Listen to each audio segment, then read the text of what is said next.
The recap will be very brief. Wait, okay, we can make it very brief. All right, I'll find some grief music. We'll make a grief recap. Maybe we can just use the... But grief. All right, fine. We'll get the recap. I mean, it's going to be like literally maybe 20, 30 seconds. Okay. We didn't do very much last session. We spent like half of it coming up with this master grand plan, which did nothing. Are you prepared for a recap? I'm always ready for a recap. I have that audio memory, you know. There you go. Okay, I need to adjust Groovy's volume. Shit. Alright. Go recap. There we go. Previously on D&D. After burning down the alchemist hut, our adventurers decided that they should cover their tracks. So they burned down the alchemist hut. They then returned back to the village to find all the people very confused, very distressed at the alchemist hut that had now been burnt down. So they decided that they should go and see if they could help, even though they were the culprits. They had to clear their name. So they asked around, still suspecting that there could be more cultists in the village. After much deliberation and discussion with the village elder, they come up with a plan to see if there's any more cultists. Which there are not in the end, so all that planning was wasted. The party, still cursed by a countdown and distressed, decide to ride off to a nearby city. On the way, after 2 nights, the curse hits midnight and takes effect. Out of the forest, an evil creature wielding 2 machetes makes itself known. The party ensues in a great battle, which with some valiant efforts, Baradin slays the beast, and then they continue to the city. And that is where our adventure continues. Okay. As you maybe remember, you chose not to take a long rest after the fight, but instead reach the city within the next day. So you are still out of spell slots or whatever you used. You took a short rest, so you get the benefits from that. Yeah. But besides that, yeah, you may be missing some spells. That's just a reminder for you. Okay. You travel all day long, and nobody of you wants to rest. Just remembering the horrors of last night make you give you wings on the road, and nobody complains about sore feet or anything. You just want to leave the open area behind you. So you travel all day long until you finally see the city walls of Strongford. A huge monument of a city. The city itself is shaped like a square with walls that are 50 to 60 feet high. So really, really tall walls. And in each corner there's an even taller tower mounted with some kind of ballista or catapult or something you can't really tell from that distance. At least it looks like a little bit of a sieging equipment. The walls are really thick too.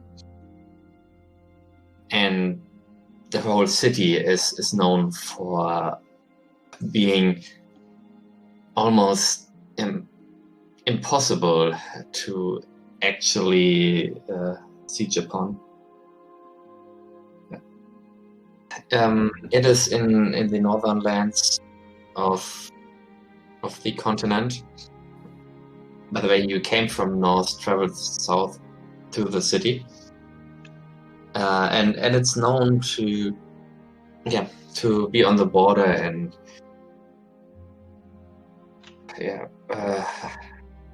watch for the borders. Yeah, I need to get into English a little bit again, so excuse me. In German, I know exactly what I would want to tell. Okay, so you see these mighty walls from afar, and as you get closer, the roads get more busy until you get into a line in front of the gates. The gates are huge too. They are like 20 feet tall and have a portcullis behind. Like they really look sturdy, but they, besides their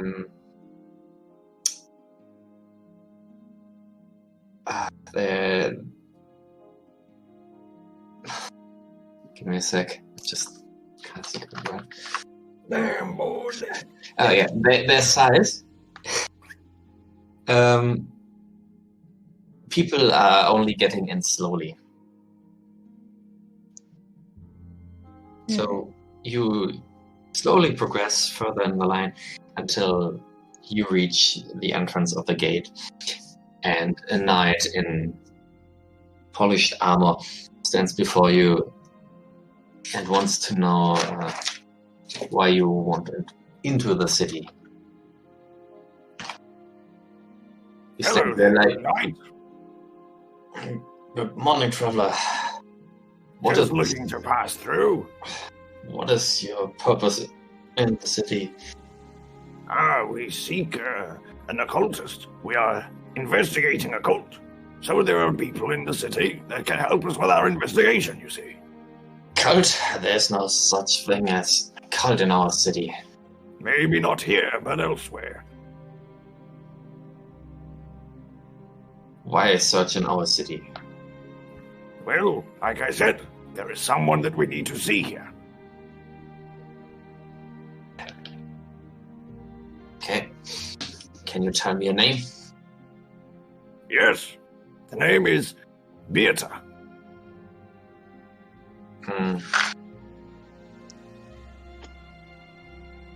Right, I forgot to write down the name. I did. Yeah, I know. I gave it to you, but The seal my notes are a little bit messy. Can you give me the name again? I think it's Beata. Yeah, no, there, I see it. Okay, my bad. Yeah. Okay, the guard looks at you. Beata, the cultist? Oh, I know her. Yes, Okay, we have a letter for her. We have 1 gold piece entrance fee. What? Per group? Per Gurus person. Would you be Yeah. willing to make an exception for people like us? Definitely not. How rude. It's the law. Every traveler from the north has to pay the toll. What if we're not from the north? You came from the north. There are a lot of people who say they are not from the north. Is there a south gate to the city, like a gate on the other side? No, just let me. Yeah, there is. You know about it. There's actually a gate also to the west and east. Do we try another gate? Would you be fine with 5 silver pieces? The entrance fee is 1 gold, and don't try to get through another gate. 9 silver pieces? Make it 1 more, and we're okay. 10 silver. Oh wait, that's. Oh shit. That's 1 gold. Yeah. 10 silver in our world is 1 gold, and 10 copper is 1 silver. To make it more simple. Turn my head to Guris and you got money on you, don't you, lad? Maybe I do, maybe I don't. Come on now, pay the man. Yeah, Guris pays for all the 3 because he knows he's been a bad boy. He's been holding out on us. Okay. Yes, he pays 3 gold. Okay, the knight takes your gold and gives you some kind of permissions. Here, keep that with you at all times. We have a lot of people who try to get around our toll, and you don't want to be mistaken for one of them. Trust me. And yeah, every one of you gets a little piece of paper with the city insignia and a little writing that says toll paid, 1 gold piece, Northgate, whatever. Before we leave, can I ask you 2 questions? Yeah, but make it quick. I got other Did you people. get your armor made?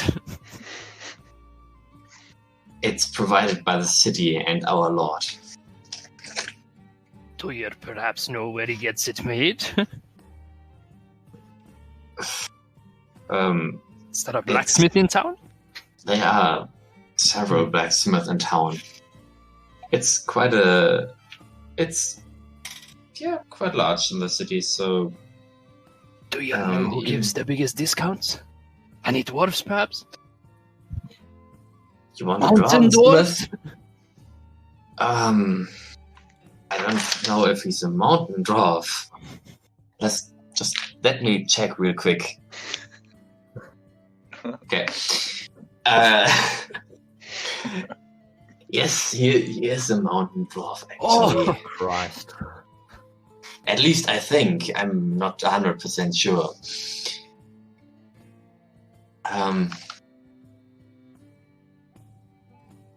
You have to look for him near the marketplace. It's... Yeah, and he gives you a rough description of where to find that blacksmith. One last thing before we go. You mentioned that you know Beata. Do you perhaps know where we could find her? Oh. Yeah, actually asking the important question. Somebody was paying attention. never mind that. We'll be on our way. It's kind of important. You can find her in the district when you enter the city and take the second turn on your left. You should be able to find her. Marvelous. Thank you, good lad. Good day. Have a nice day. Thank you. Really happy. Yeah, so he lets you pass and you enter the city. And as you enter, you see a big, wide, and very clean road ahead of you. There are beautiful buildings to your right and to your left. Some have little shops on the ground floor. Some are just for inhabitants only, for residents only. And there are also several trees in the middle of the road. And it looks very neat and tidy, but the road itself is quite busy. And the people on the road itself are mixed. There are some that look like they live in the house right to your right or left and are very noble looking, very tidy. You actually see one guy wearing a wig, like a little bit tilted, which looks kind of silly. But then again, you also see very poor people. You don't see anyone in rags, but they clearly wore their clothing for several months already and patched it up over and over again. And then you see some people that look kind of okay, not rich, not poor. And so I just realised I forgot to ask where the bloody temple is. every day, every day, salesman or saleswoman is also on the road. What you notice is there are not a lot of cars or horses that you can see. Cars? Not cars. Carriages. I'm sorry. I'm glad we don't see any cars. I was thinking carriages, and then at the middle of that thought, I was thinking of something else, and I forgot. I was about to say, I'm like, what witchcraft is this? Mechanical beast. My bad. What is this blasted four-legged creature rolling around? Also, the road you can see along leads right to the center of the town, where another wall protects the castle. In it.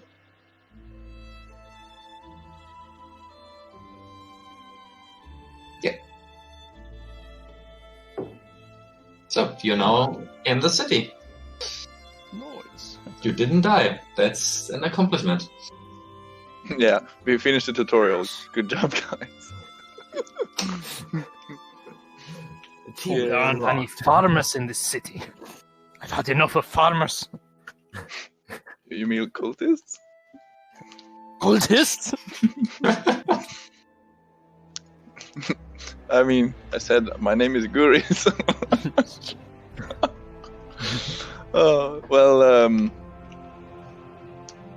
should we find this? Do you want me to turn back? Drop you off somewhere? Gerson Well, smiles. there's 2 things we can try and do.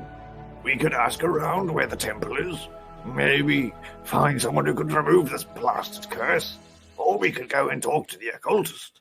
Maybe she can tell us how to remove the blasted curse. Or perhaps find a nice tavern with good mead. Yes.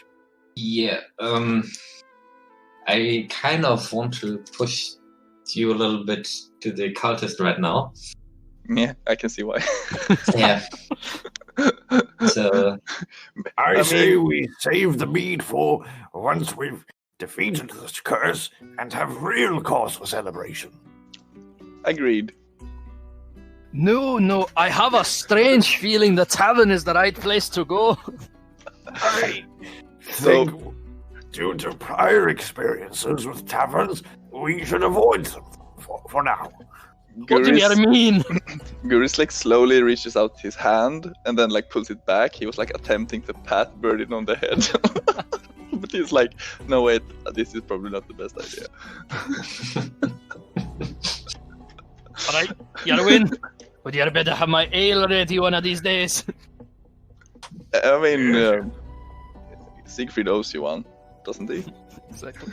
Well, I did offer him a round of ale. all right, there was something like that. This is why Baradin wants to go to For a his tavern. valiant efforts.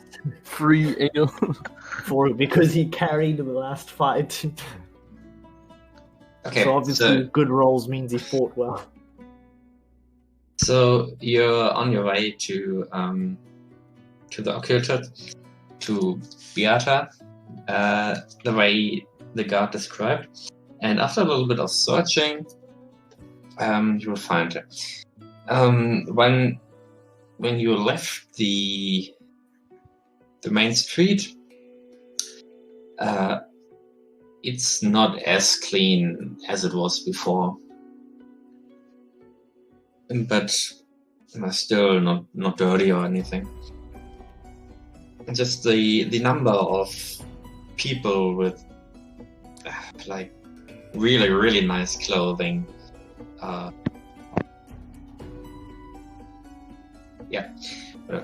Is decreasing a little bit. After a little search, you see a little shop with an occultist sign right above the door. The window itself is covered with not rags. Somebody help me. Curtains? Curtains, thank you. It's covered with curtains, so you can't look inside. You still decide to go inside, and as you enter, only Siegfried's eyes need a moment to get adjusted to the missing sunlight. So bloody dark in here.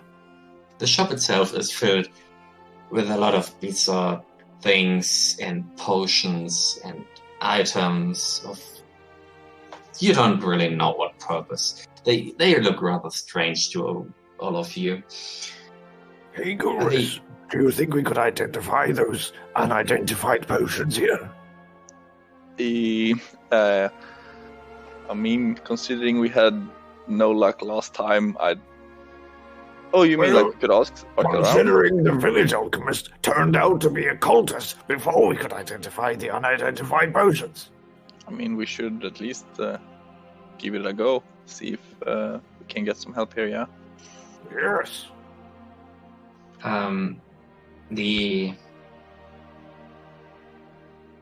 The counter has a smiling half-elf behind it, who looks at all of you and says, "Welcome, dear customers. How may I be of assistance?" Beata is your name, yes? No, it's clearly a guy. Oh. Sorry. We're not used to dealing with elves more. No, he smiles at you. Has sort of a nice vest on him, and it's not fitting the shop to 100%.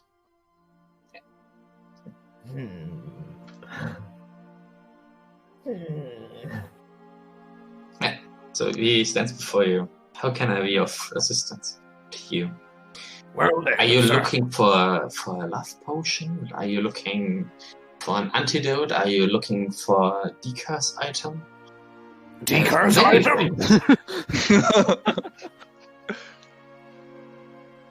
Well, that sounds really handy. But I digress. Okay, he pulls out the feet of some chicken and says, "This is a decurse item, an item to help against curses from your neighbors or anyone who doesn't like you. Can give you rest and peace in dreams, if that is what you're struggling with."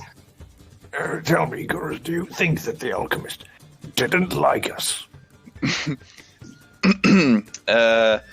I think she didn't like us that much, considering what we did to,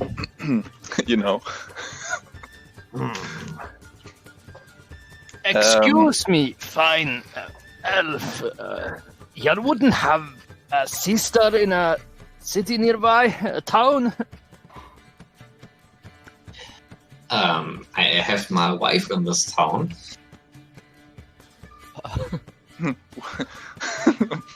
A town with a large population of farmers, perhaps? We have several farmers in this town. I don't know what you mean. What are you talking about? Fucking racist dwarf. Well, Just thinks all elves are related.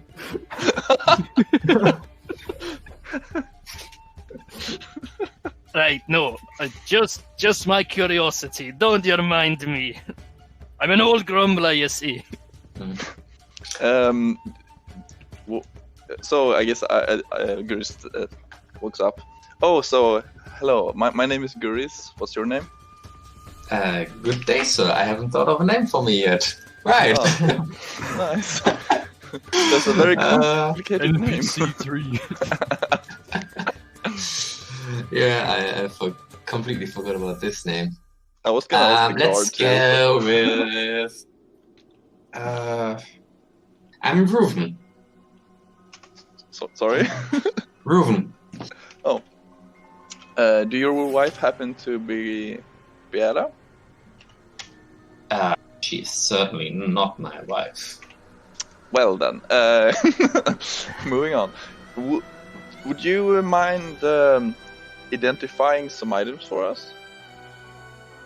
I'm not able to do that, but my boss might be. Oh. What Yes, items are we talking about? Well, Just some potions. potions, Oh. a weapon, that sort of things. Then you definitely have to talk to Beata. She's,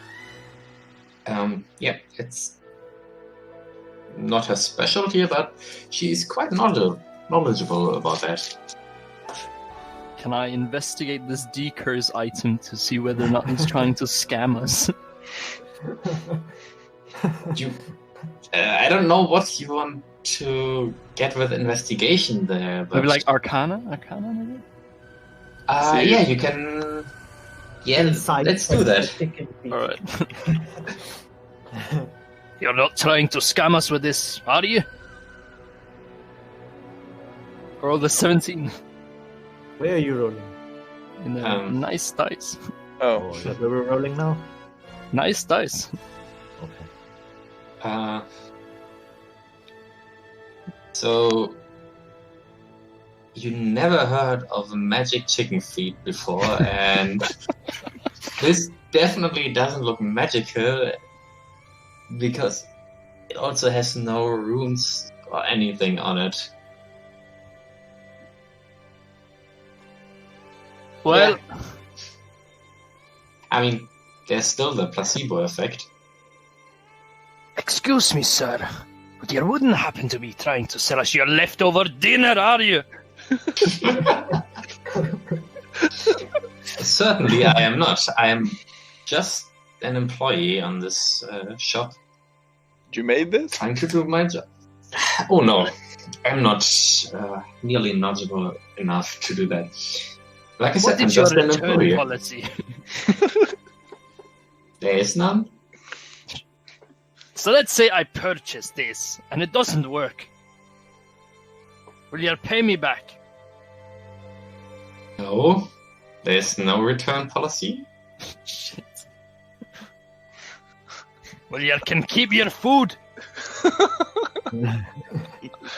Your snacks. He looks a little bit strangely at you, but puts it away again.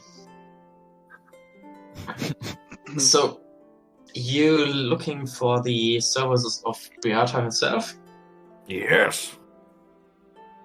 Okay, then I'll just ask her. Wait, could you wait here for a minute? And Mention that we have a letter for her from Elonus. oh, that could help. May I have it? No. Hey. Don't Hey. trust you. Sigrid's a little bit skeptical of this guy after the chicken feet now. It would increase. I believe it would increase your chances of actually meeting with her. She can be quite. I'd prefer to hand it off to her, face to face. That's what we were told to do, so could you please tell her? I will No certainly offense, try. good sir. And yeah, you see him leave through the back door. Siegfried just like, no. No. So you see leaving him through the back door beside the counter. And yeah, you're waiting for him? Yeah, we're waiting. Okay. So he returns after a few minutes and offers you into the back. It's like, please come in. She's waiting for you. Marvelous. Okay. So you go through the back door, and you're in another very dark room. There are some lights hanging from the ceiling. So they look like marbles glowing on their own. And in the middle of the room, they're sitting in a very, very comfy chair, a lady. She doesn't look young anymore, but her face is not full of crinkles or anything. You just see the beginning of an advanced age. She waits for you to sit down in a chair and a couch on the opposite side of her. Yeah. The room itself is filled with a lot of bookshelves, some potion making table, or at least it looks a little bit like that. And on the side also a little fireplace with a pot of water on it.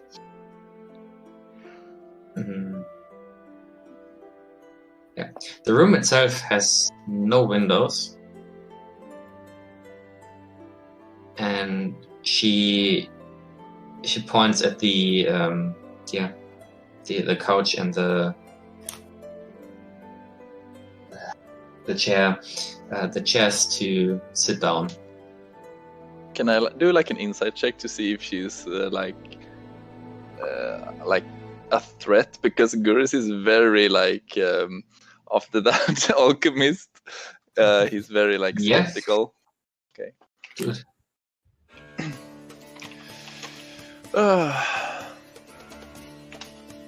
Oh shit, 11. She doesn't seem hostile at all. Gurus sits down. Where the fuck is this music coming from? Also, yeah, it doesn't fit the mood right now. Also, Reuven waits outside. He didn't come in with you.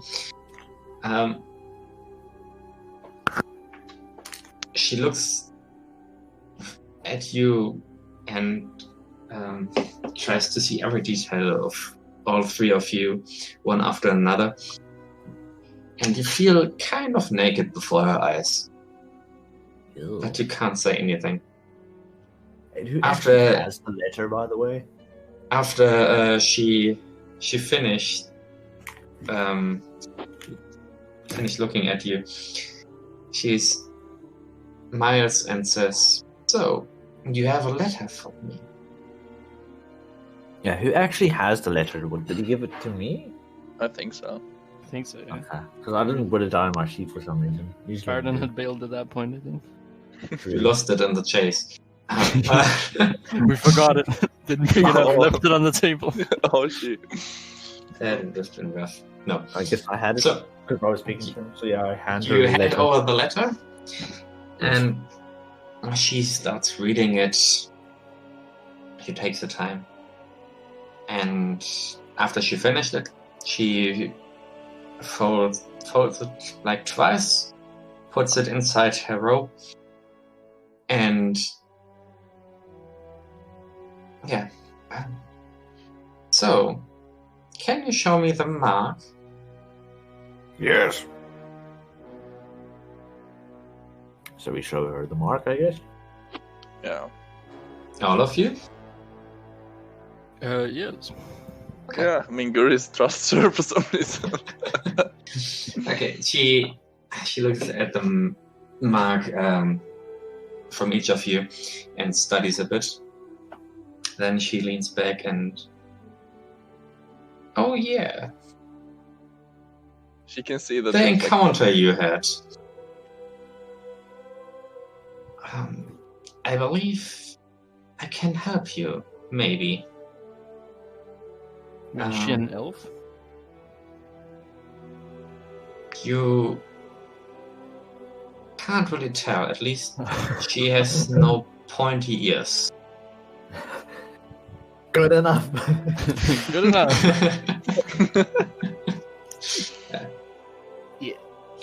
Can I ask you a question first? Yeah, sure. Would you happen to know an alchemist in a nearby town? Discernibly a female elf?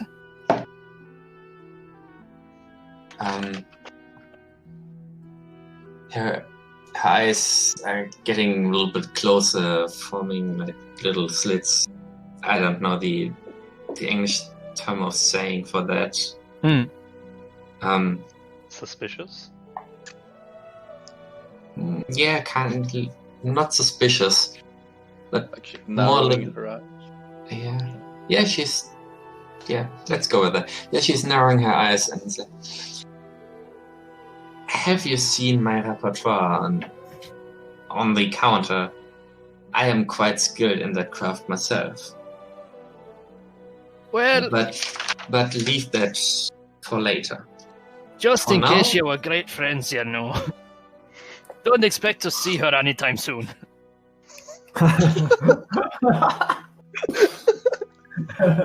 What the hell? Okay.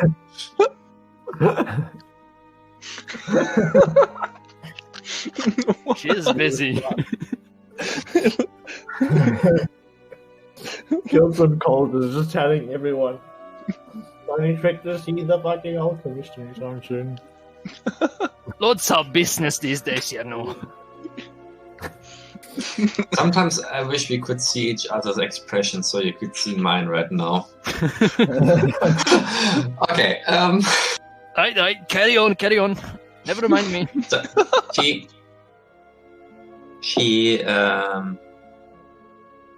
gets around and says, yeah, so as fortune happens to be, there's another lost soul with the same problem you guys have.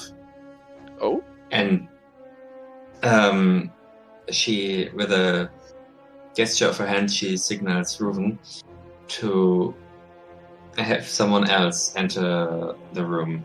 And here comes our newest addition. Please describe yourself. So, a wood elf actually enters the room, kind of dressed in a kilt with quite very, very tan skin. Looks like he's been out in the sun for like years.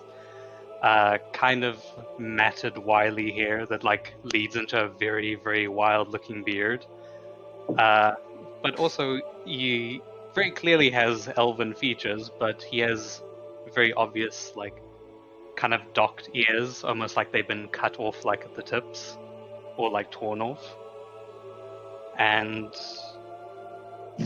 he's wearing a very, very loose shirt, so he's just wearing a shirt and a kilt and very heavy boots, and a tamarshand. He sort of enters the room, he's like, right, lads. My Baraton's beard. What? Please have a seat with us. Angus? Is that you?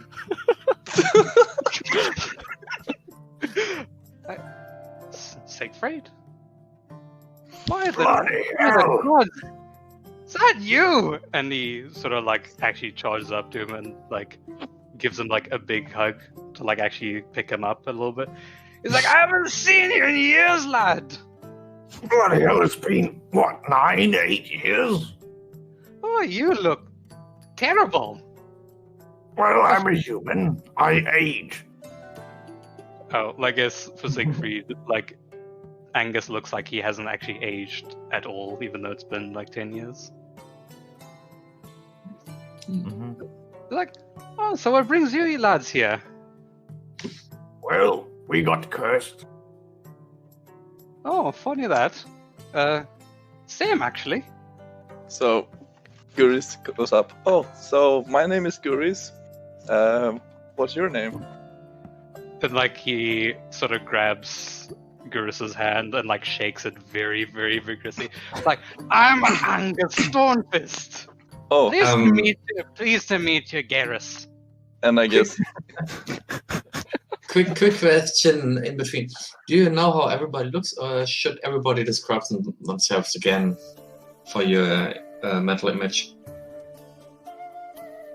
Sure. Like I know Gurus is a tiefling, and Okay, then let's just do a description of everyone again, just to give you a good image, and maybe to resurface that image for everyone. Oh, okay. So Guris is a tiefling. He's quite short, like 160 or so centimeters. He's like in his, I guess, late teens, 20 years. Purple eyes, pretty gray skin, and black hair. He looks quite thin, like he's a small guy. But looks kind of like, I guess, like nice and gentle at the same time. okay. I mean, Siegfried's a like grizzled war veteran, I guess. So he's like 41 years of age, gray eyes, white skin, gray hair, 6 foot tall.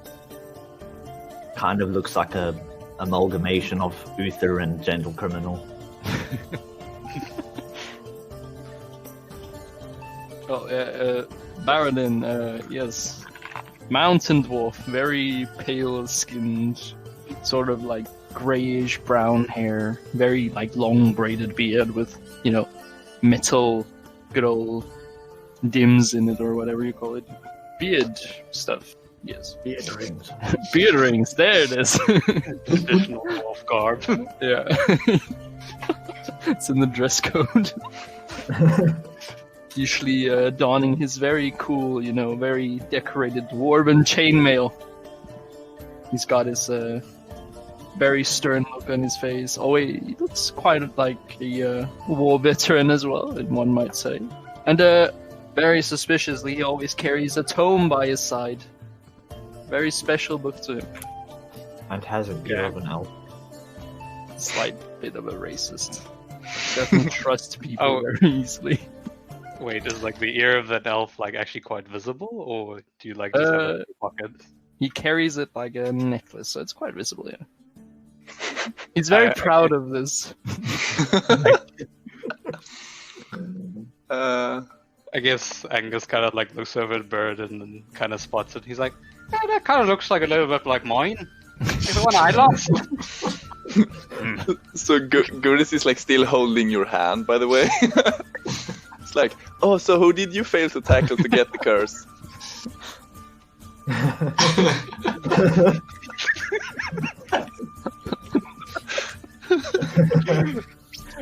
Well, funny that. I just actually woke up with it. I don't really do much mind, but between me and you lads, I think it's a bad omen. Yeah, I hate when that happens in your sleep. Well, it kind of worries me that I might have caused something off the gaff, but, I'm sure there's some lass around here that might have cursed me. Meanwhile, Baradin taps Siegfried on the shoulder. You didn't tell me you knew elves. Are you connected in some way? I speak Elvish. Obviously, I know how to know elves. You never told me this. You saw me speaking Elvish to the elves in the village. I am gobsmacked here. Was he just not paying attention the whole time? When I was clearly speaking elf to the elves in the village? Guris is still holding the hand, but And like an elven runes in the cave and an elven letter in the fucking hand. He never once pieced together that I speak elf. Baradin clearly looks angry and betrayed. I guess at this point, like, still like with Gurus holding onto his hand, he kind of stretches it out to Baradin. He's like, Angus Stonefist, wee fella. What's your name? I very hesitantly reach my hand to you. Baradin Gurneson.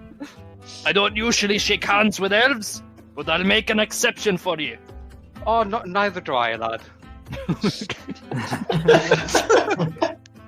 Like very slowly start shaking your hand while staring you in the eye very dreadfully.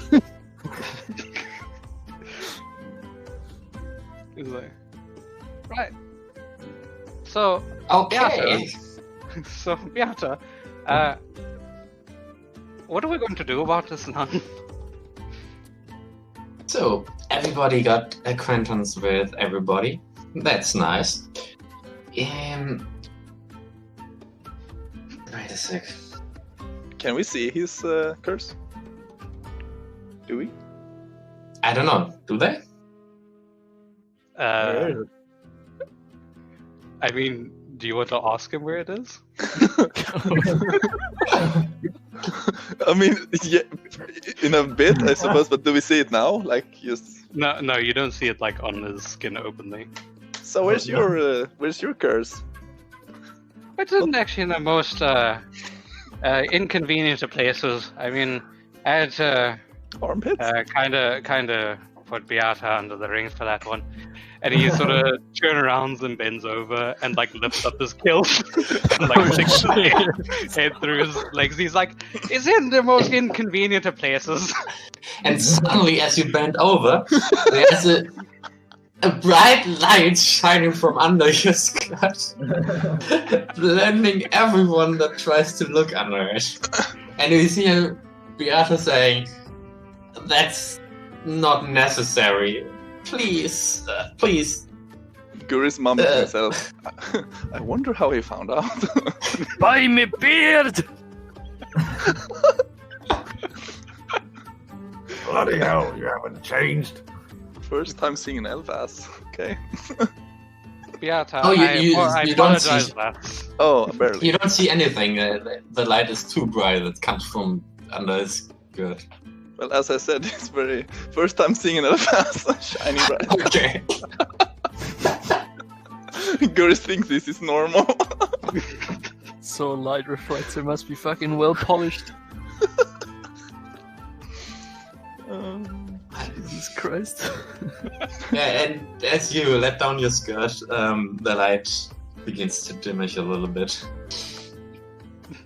Guris stares at his hand. In the palm.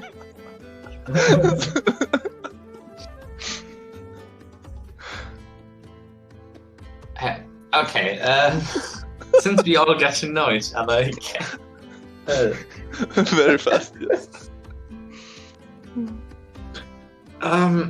let me tell you a little bit about what you've managed to collect. So, have you ever heard of the cult of the New Dawn? Yes, in fact, we have. Oh, you have. So tell me what you know about it. Nothing.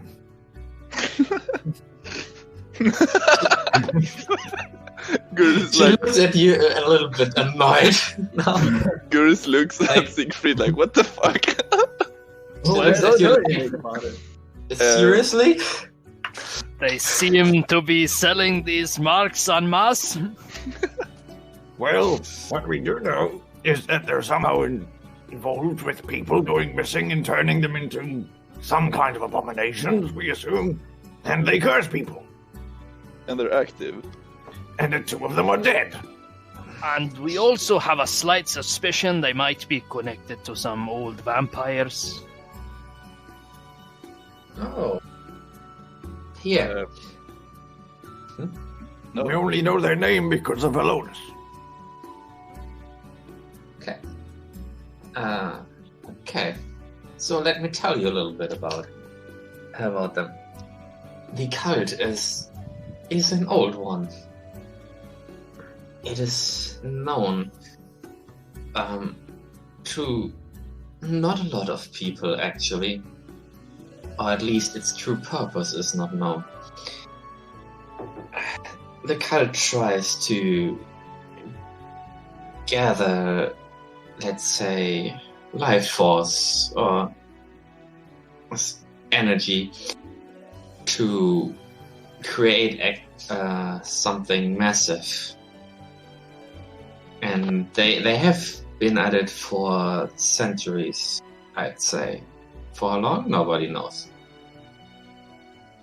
But their method of choice is to summon ancient or unholy creatures, mighty ones at best, and to enslave them and harvest their energy or life, whatever it is needed.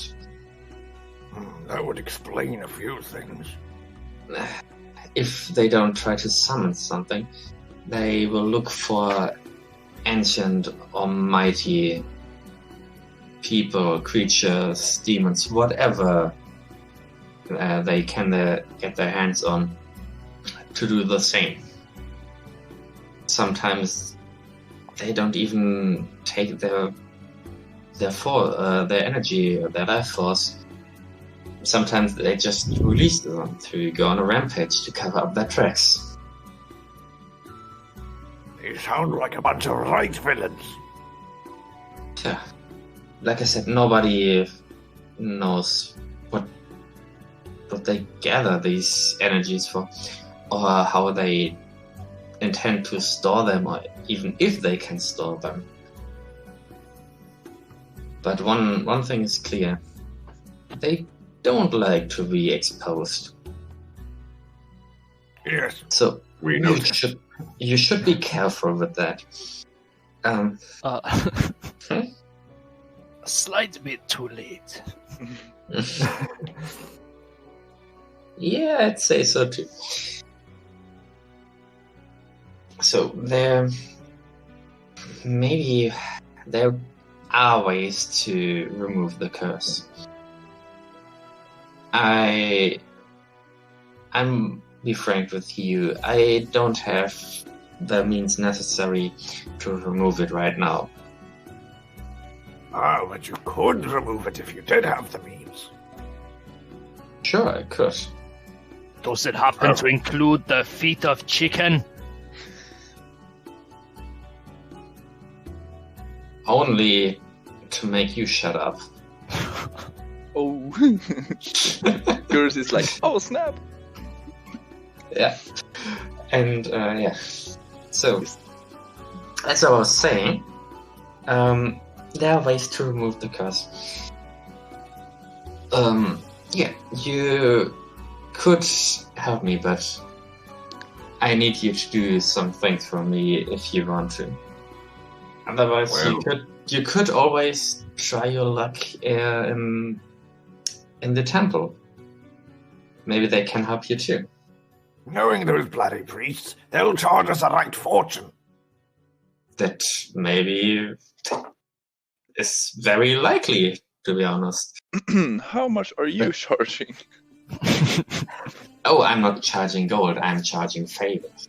I think we're gonna go with the favors. Gris says. Oh, fair enough. I'm used to do favors. Yeah, but they are not cheap either. Guris looks very uncomfortable.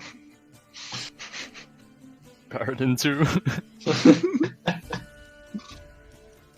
So, Oh, but if so, we have some some additional things you maybe could assist us with. We have some potions and we have a sword that we need identified. okay, my usual services to appraise an item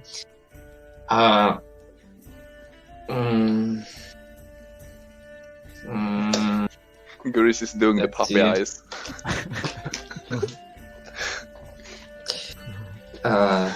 Yeah, 6 silver a piece Money is not For- an issue. for potions and 1 gold for a magic item. Our friend Guris here is loaded from a very wealthy family. Wait, what? Guris is like, what do you mean? I'm broke. Go on, Sort pay up. You're richer than all of us. of. I'm fucking broke. Wait. But I guess I'll pay for the sword since I have it. How much for the potions? 6 silver a piece. Oh, No. how many potions did we have? 4. 4. Oh, 4 unidentified. We know that one is a poison flask, one is a healing potion, and the other 2, they have no fucking clue what they are. Guru says, excuse me for a moment. He takes the 4 potions. He walks away, like away from the couch or whatever, with his back turned against you, and he sits down on the floor, putting out the 4 potions and starting to trying to count how much silver he needs to pay and how much it would hurt his wallet. At least I can guarantee you that I won't either use up the potion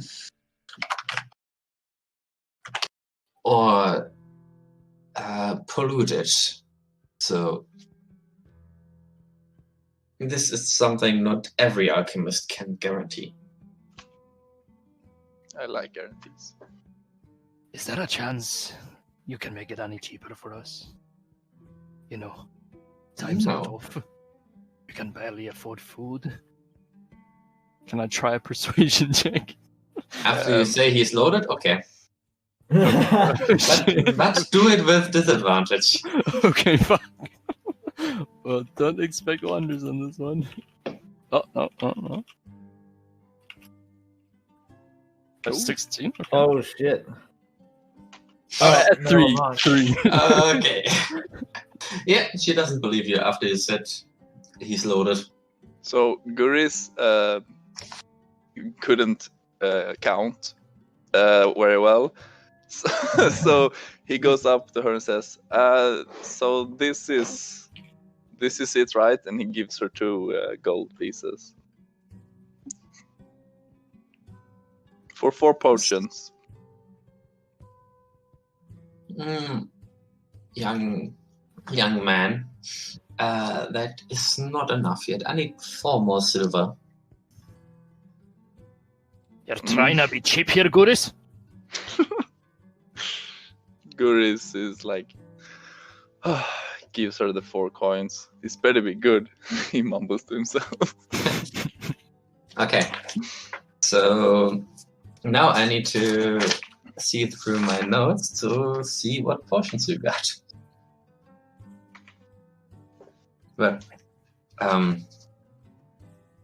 she takes the potion and the gold and says, "This takes a moment," and goes to the table with the alchemist tools. Okay, I guess while she's doing that, I guess I speak to Angus. So, Angus, you're here alone, right, in this city? Aye. Ah, good. No Eresian cavalry with you, right? Oh no, I mean maybe like my siblings are still around. We traveled here together, but I haven't seen them in a few days. Well, we all go and plan go our separate ways, but fair. To be honest, I'm here by myself. Ah, so no military envoy. Okay. No, Siggy, what? You're right. Yes, no, don't worry about it. I was just, wondering if there was any old military friends around. Oh, I'm sure there's plenty of Eregians around here. I Oh, mean, bloody hell. I mean, the war did dispel a whole lot of people, so you probably find a whole lot of veterans like yourselves wandering around. Oh, I guess. Speech music. You see, in Siegfried's mind, there could be people hunting him, right? That's not really better. Yeah. Keeps getting worse. So Siegfried is worried that, one of his old war friends is here. There could be, more. Like, who knows? Maybe he was here on official business. And there are, people from their military, from his country that are looking for him. That's why he's concerned. Okay. Berta comes back and returns the potions to you. And each potion now has a little label too. And what you got is the clear potion, if you remember. That is basically water. But just let me finish. But it's blessed, so it's holy water actually. Yes. Write this down. The second one, I have it's written it, but I can't read. the blue one that's not very clear. I forgot the English word for the not to be clear. Murky? Yep. It's very murky. Yeah. So I don't forget that word again. It's a potion. Think of a certain fish. It's a potion that actually increases your strength for 2 points for 10 minutes. Whoa. Ooh. The third one, the red one, is a healing potion. Very simple. It when you drink it, you get 1d10 HP back.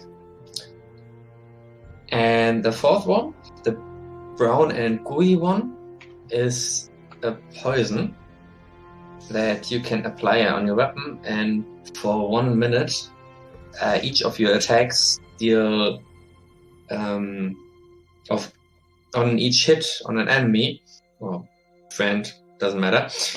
The target has to do a con save with a DC of 14.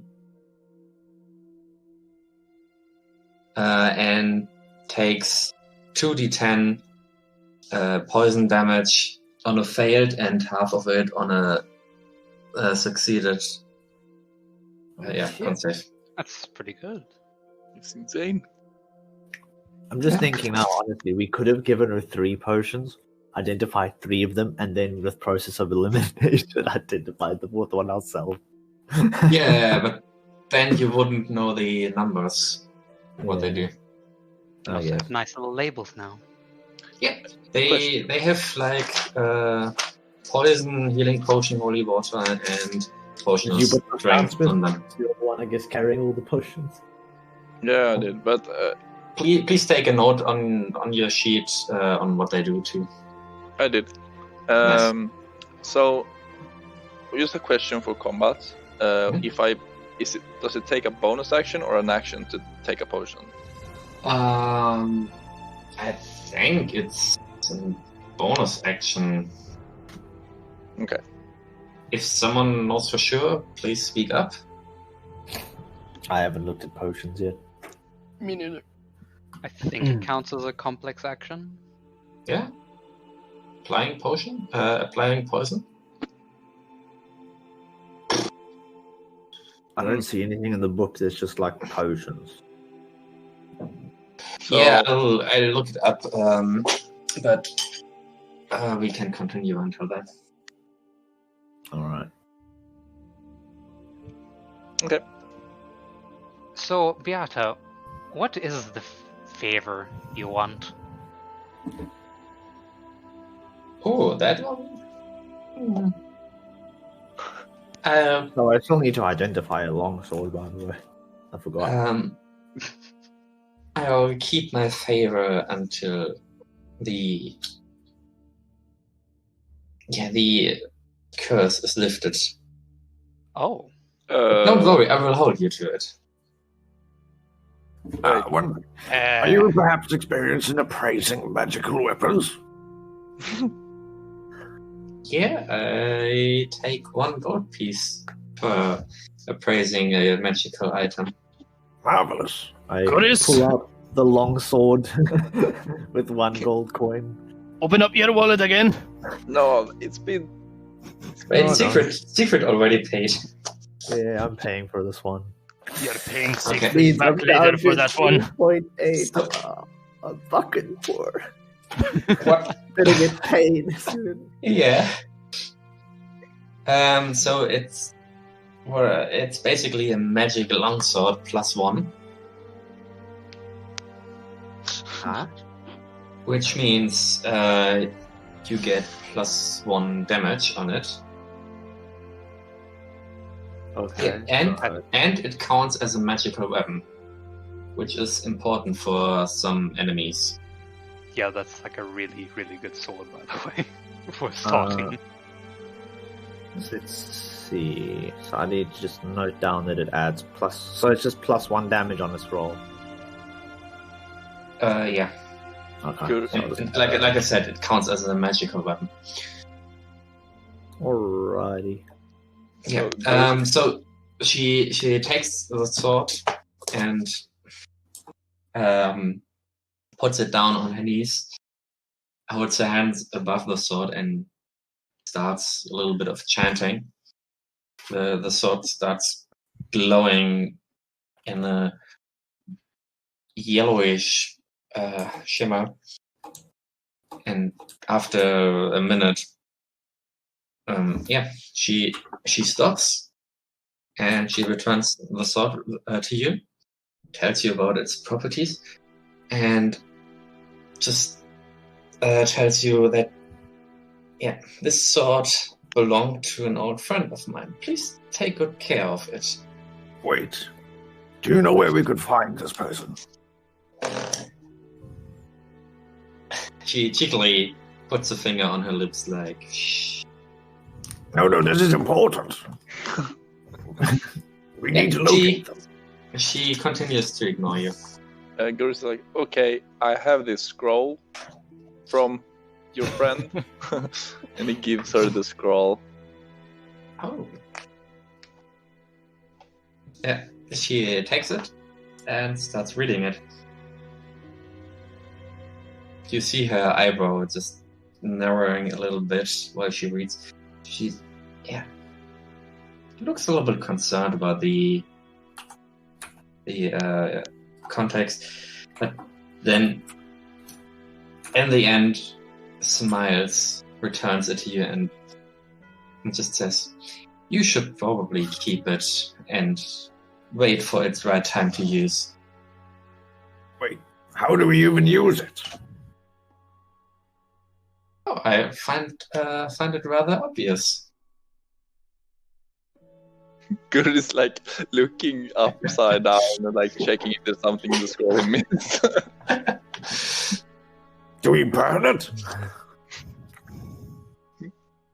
Yeah, she just cheekily smiles at you and says, yeah, just leave a little bit of fun to an old lady. And then, but you said that you would tell us what favor you wanted from us after you helped us with the curse. That What is do you correct. mean? I mean, I guess Gurus is looking to his part in like sort of in a panic. Well, what do you want from us? Gurus is just silent. He's thinking something like does she want a blood sacrifice or what's going on?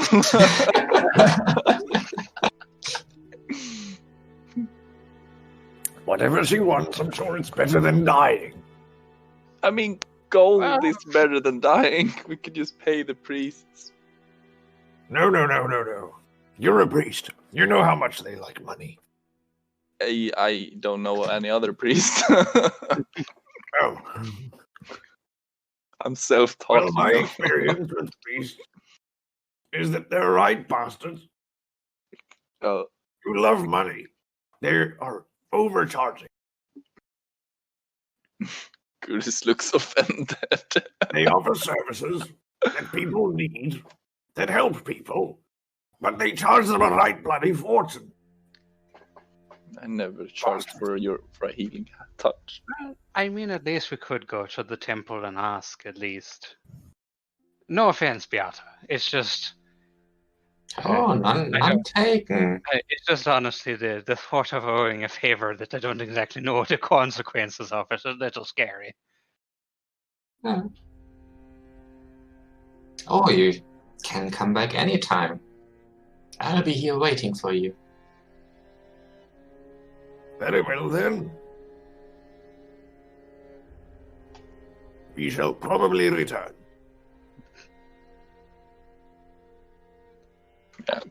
Guess Okay. No take or leave. But before we go, where is the bloody temple? It's right at the marketplace. You can't miss it if you follow the main road. Marvelous. Yeah. So I think the poison needs an action to be applied to a weapon in the combat. Mm. Yeah. Splendid. Wait, what does the holy water even fucking do? It helps me during a lot of things. Perhaps we should ask the priests. Well, British would know what holy water does, I guess. He lost a little bit. I'll be right back. Keep talking if you want to. I mean, if you Guess can walk and talk down the street. Yeah. I mean, if you want to ask Guris about the potion, you can. I mean, she explained to all of us what it does. No. We all kind of know what it does. Yeah, but the holy water, she said it's holy water. Yeah, I mean, in character, Siegfried's a paladin, right? So he would know what holy water is and what it's vaguely for. But I don't think I do anything with it, do I? I mean, you can put it on your sword, and then you can hit a vampire, and it would stop its generation. Or maybe you can force the vampire to drink the holy water. Yeah. Wait, what does that do? Not sure. Infuse it with garlic. Garlic has no effect, I think. Shit. Oh, if you use a lot of garlic, I'm sure it would have an effect eventually. I think like daylight is very harmful, and holy water is harmful. So I guess it would take a bunch of damage if it drank the holy water. I mean, I don't think so. I think it just removes its generation after each turn.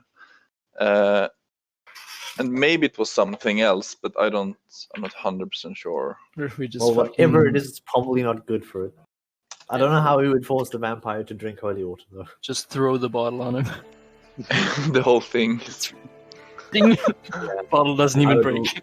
I would rather I just put some on my sword. It's fine, just need like a syringe gun. Some TF2 medic. Yeah, I mean, you could technically dip some arrows in it. That is an option. Ah, yes. So glad we have crossbow. a ranged person in the party. Well, the dwarf has a crossbow, he just never uses it.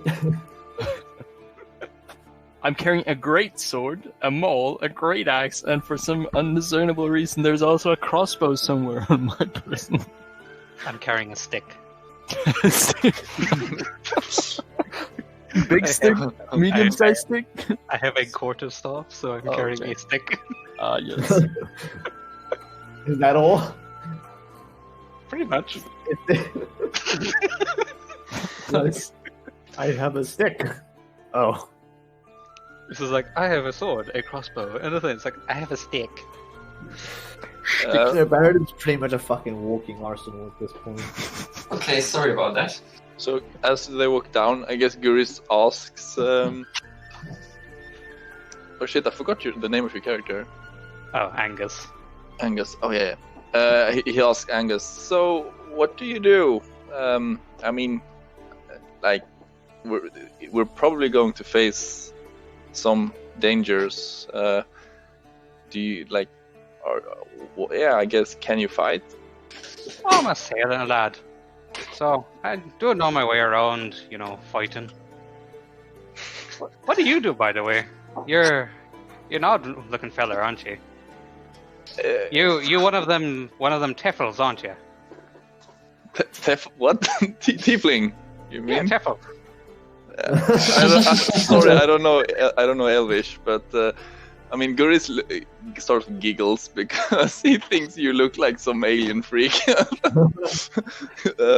I mean, yeah, I'm a cleric. So you is that your weapon of choice? He looks at your stick. Like, no, it's a staff, lad. You know it helps. A mage? It helps you to walk. You need help with walking? Guris asks. No, just for long travels, it's a good thing to carry a walking staff. Oh. Guris looks more confused than before. Yeah. Like, I guess I Guris. Does Guris actually have any weapons? Yeah, it's got a shield and a mace. Like on his, like, what? How do you say? Like in his belt. I don't know how the mace is like sealed. Alright, so I assume all you lads are pretty good at fighting then. Well, you know me and my mighty sword. Guris doesn't answer this. Meanwhile, Baradin is just standing with his 3 two-handed weapons on his back. Clearly, he looks fucking armed to the teeth. Like, he has a great sword on his back, but it's like a little bit longer than he is, so it's like constantly scraping on the ground. You know, Baradin, you're carrying so many weapons. If I were to throw you at an enemy, I'm sure it'd be quite deadly. Quite heavy as well, you know. Are you sure you don't want to make me sell some of that? No, don't you worry. We got special training for this back in the caves. You see, we would carry 3 pickaxes at once. But you only got 2 arms, though. Yeah, but one breaks. We need another one. Hey, didn't you just go get another one, lad? You don't need to carry all 3. Do you know how far the distances are down in the caves? I'd imagine you'd have at least a supply of pickaxes where you're working. But we're talking days of walk back to the Dwarros. I know you dwarves aren't like the smartest lads, but I'd imagine you'd do things a little bit more better. Guris hides behind Siegfried. I mean, there are always special ones in every race. You mean Baradin was the one who carried 3 pickaxes and the rest actually just put them in a cart nearby? He is called a dwarf, not smart. I mean, maybe he got lost in the tunnels too. That's why he took several days to get a new one. Yes. Well, you see, the systems are vast, and sometimes you take a wrong turn, and it's just like walking on a street, but underground, you know. Alright, lad. Everything is dark. I'd imagine underground, lad. Wait, don't you love seeing the dark? Yes. Some of us are growing old, you know. We've been there for days, years, centuries. Angus is a little bit perplexed now because he's not 100% convinced he's a dwarf.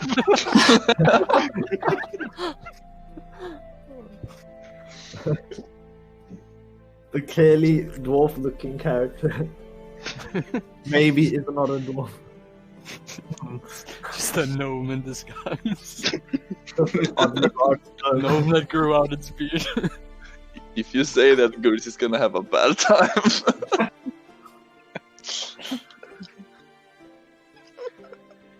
He has a phobia of gnomes.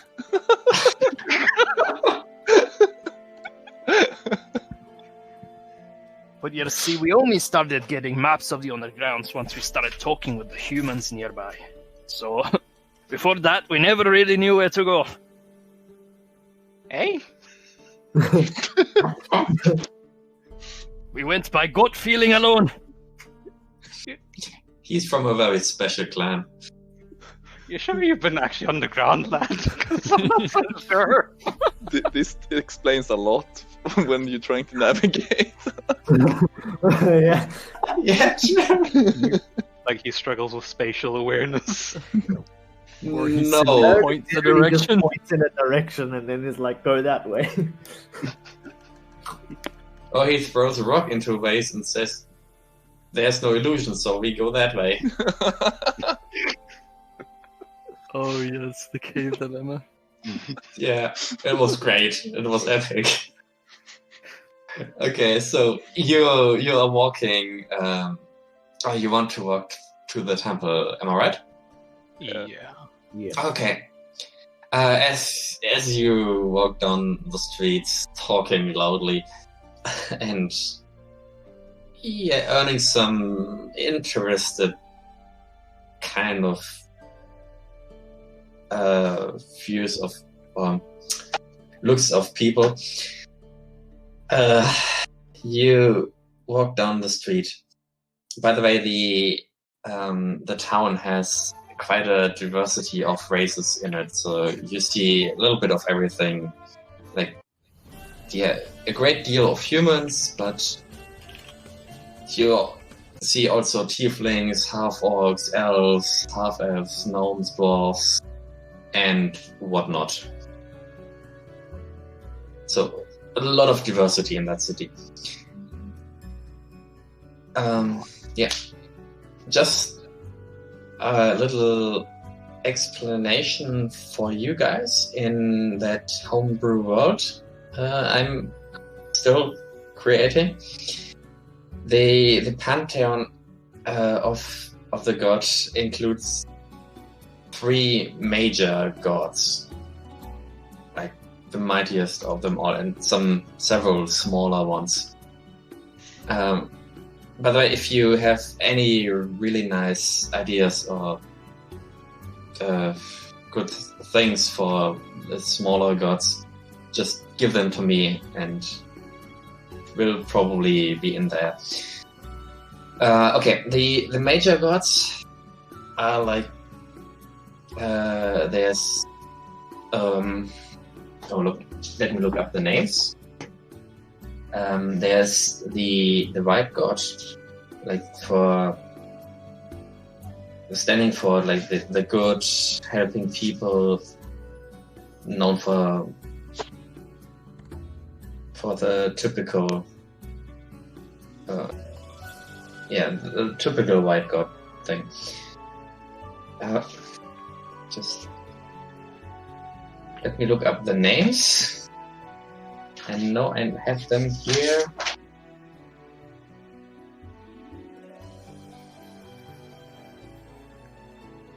Okay, names come later, but then there is his counterpart, the dark god.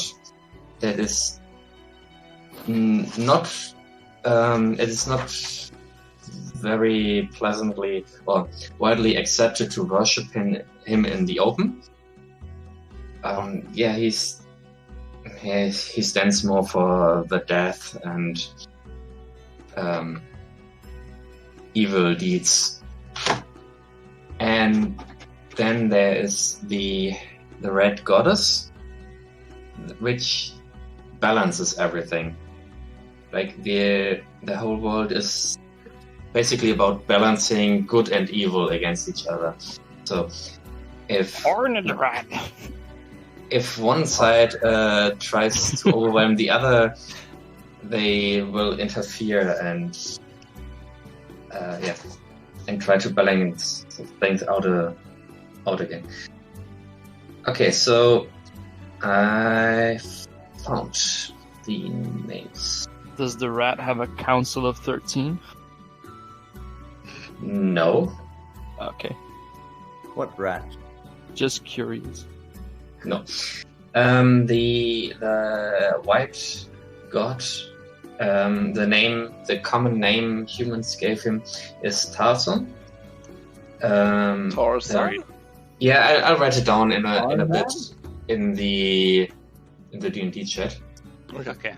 That's like The red one is Kama, and the black one is Oh, Sotaras. red. I heard rat. Red. I'm dumb. Rat. Oh. And yeah, so as you get to the end of the road, you stand before a huge marketplace or open space, really huge one. On the opposite side of the road you exit, there's a gate leading into the inner walls with a huge gateway above and a little plateau, so like the lord of the town can give speeches to the masses from there. The town itself is completely neat and clean, like the street you just walked down, and all the houses around. It looks so beautiful, and they are decorated with different things. Some have like really well stonework. Some have Stone, you said. plants. Yeah, some have different kind of plants and flowers growing all over it. So there's a huge diversity of houses. One more beautiful than the other. And as in the streets, some of them have shops in the ground floor. And you see several signs for inns too, and even one for a bathhouse. Ooh. Can On the right side, on the far right side, beside the wall for the inner castle, there you can see a temple. Just let me make a note. Yeah, on your right side, you see the temple to honor the white god, and the white god Tarzan. On the left side, also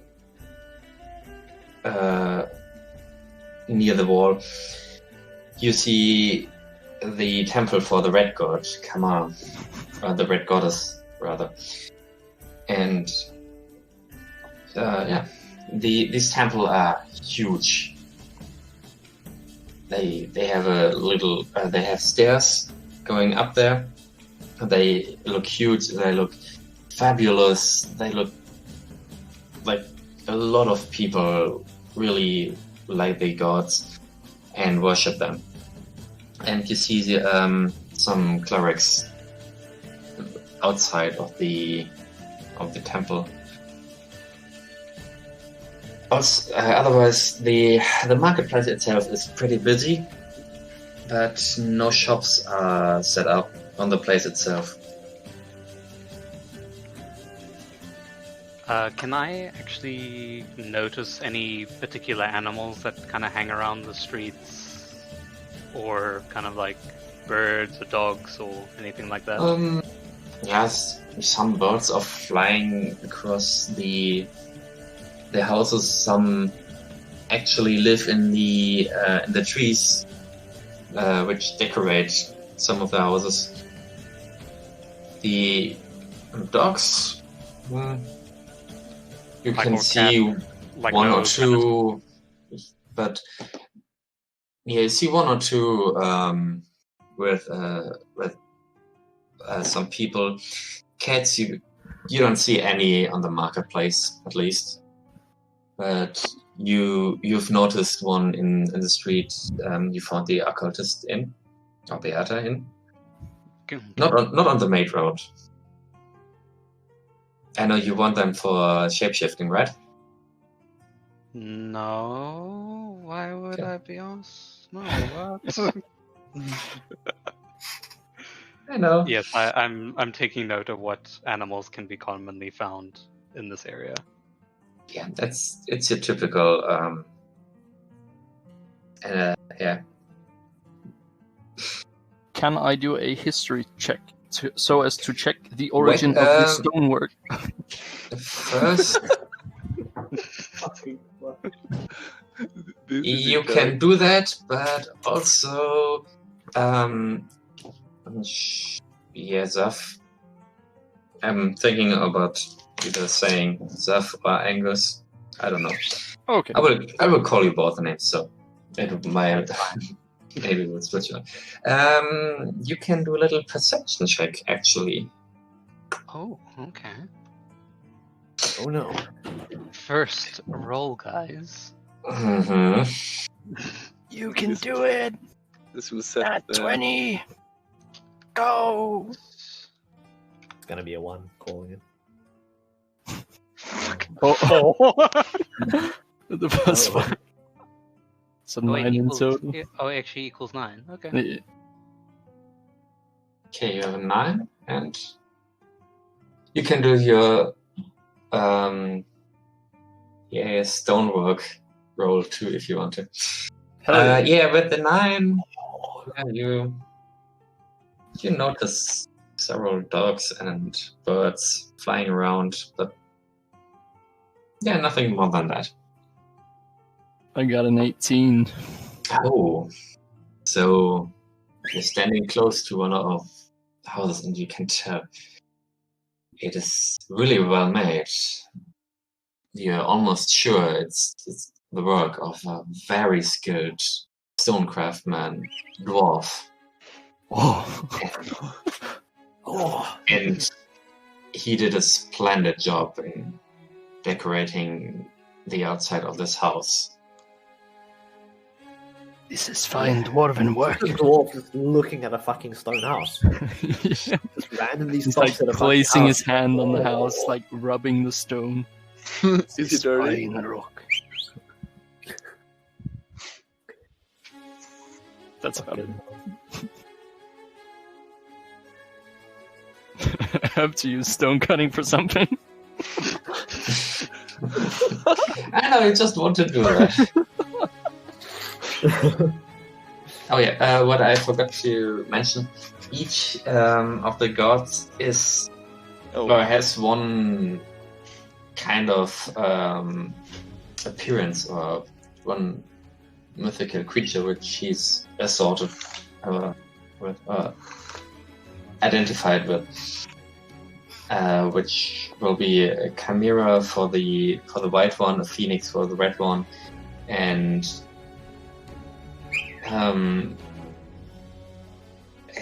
for the dark one, it's like a dragon with 7 heads. Maybe a hydra. Kind of, yeah. Looks. Imagine the heads of a hydra put on the body of a dragon. Ooh. Oh no. Just for your general knowledge on that world. Okay. I hope someone is writing it down because Baron doesn't care much for Yeah, it. like I said, I will write it down on the D&D channel with the names. Okay. Well.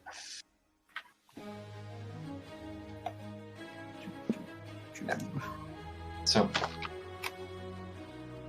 yeah, you, as you arrive in the town square, you see different things. Like I said, one sees a beautiful house, some sees animals, and the other two see 2 very strange fellows doing their thing. That means the dwarf and the half-elf are the strange fellows. Ah, yes. I guess we're gonna just go and talk to the priests, I guess. But there are 2 temples. Perhaps we should split up? We should compare the prices. See which church is the best one to worship. Gurus is not a believer yet, but he's very curious and he wants to know which one is the cheapest. We split up, come back, and discuss what we've learned. Oh, wait. Saves us time, the and the temples are right quicker we next can each get to other, the tavern. The temples are right next to each other, aren't they? No. One is on the right side of the gateway, one is on the left side of the gateway. I mean, they're close-ish, I guess, to each other. Close-ish. They still have a good distance in between. Yeah, but they're close enough that you can see both of them. Yeah. From any point of the marketplace, you can see both temples. Okay. So I guess they're just on opposite ends of the marketplace. Yeah. So imagine the marketplace round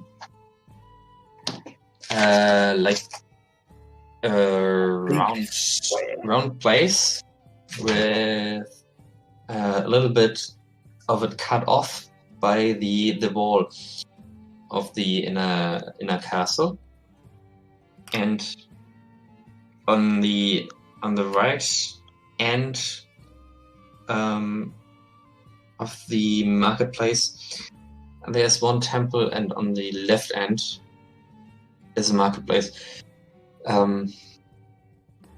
So imagine one circle, and then imagine another circle overlapping with the first one a little bit. Okay. And so you have this circle-ish build, but it's not closed. And the space where it's not closed, there's the wall from the inner castle, and right at the end of the not closed circle, right before the wall, there are the 2 temples standing, one on each side. All right. I hope that Who helps. wants to go to which temple? You mean Guri Guris doesn't want to split up because he wants to experience both temples himself. Fair enough. Okay, I guess we'll go to the closest one then. I mean, They both have the equal distance, so just pick one. Flip a coin. Throw a stone to check for illusionary walls. Guris is walking towards the white one, the light one. I guess it's decided. Okay. He's very interested, so he has no time for delay. It's getting to the evening. So, yeah, 1 or 2 hours before sunset. Oh, okay. Make haste before they close. Yeah. They walked almost all day to the city. So you get to the White Temple. Clerics in white robes are standing before it, speaking to several people. Some dressed really poorly, some not. And one of the guys, a human in white robes, brown hair, and really bright eyes, so blue bright eyes, comes to you. How may I help you? Welcome to the... Sir. How much do you perhaps charge for de-cursing services? Oh, that depends on the curse. For a really strong one, we need a strong. We have higher fees because of the material costs. But if it's a simple one, we can remove it for a little bit of coin. Perhaps how much?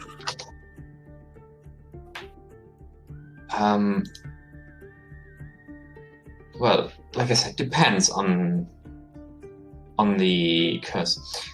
A weak curse we can remove for a little donation of 10 gold pieces per person. Baradin turns away and marches towards the other temple. For stronger curses, I can't tell, for I'm not strong enough. I guess But Gurus. I would guess probably a lot more. Yeah, it depends on the curse itself and how much it is needed to remove it. Bloody hell, I told you this places are a ripoff. I mean, should we show him the curse? No. No. Well, I can assure you the other temple can only remove weak curses and will charge you equally. is he saying that, or are you saying that? No, he is saying that. Okay, well, then we It's should like- still go into.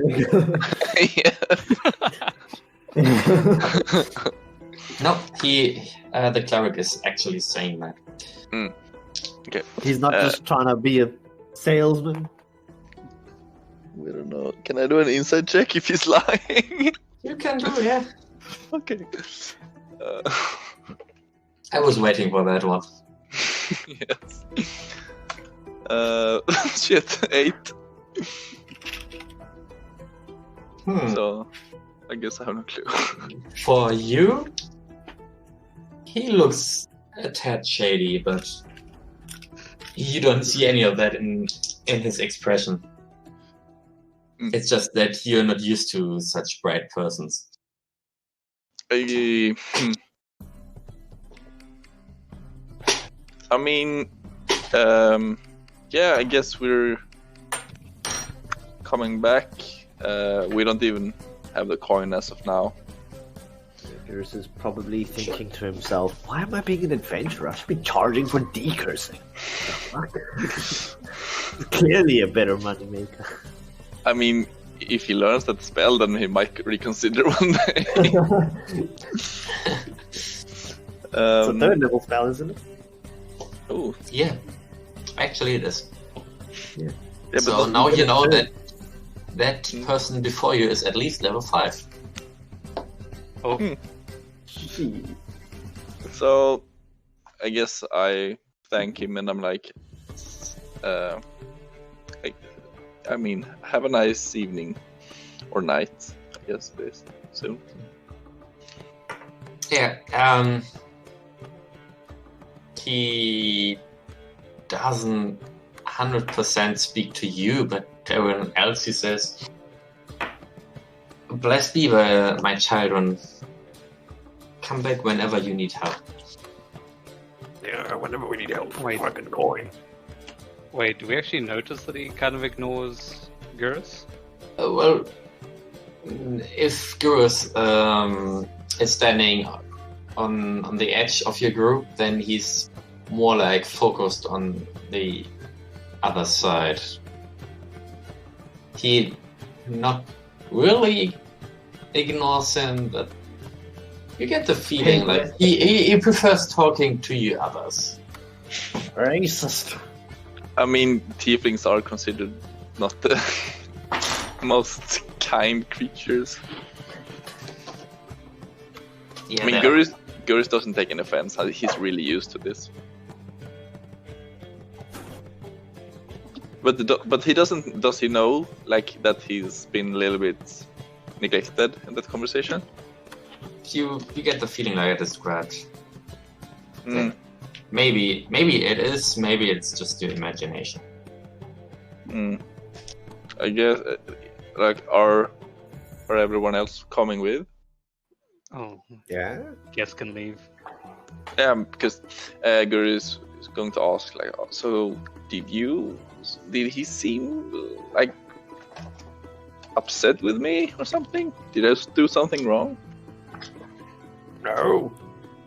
Good old girls. Just the men of the cloth are a little bit strange. Yeah, they bless you and offer you help, and then bloody charge you for it.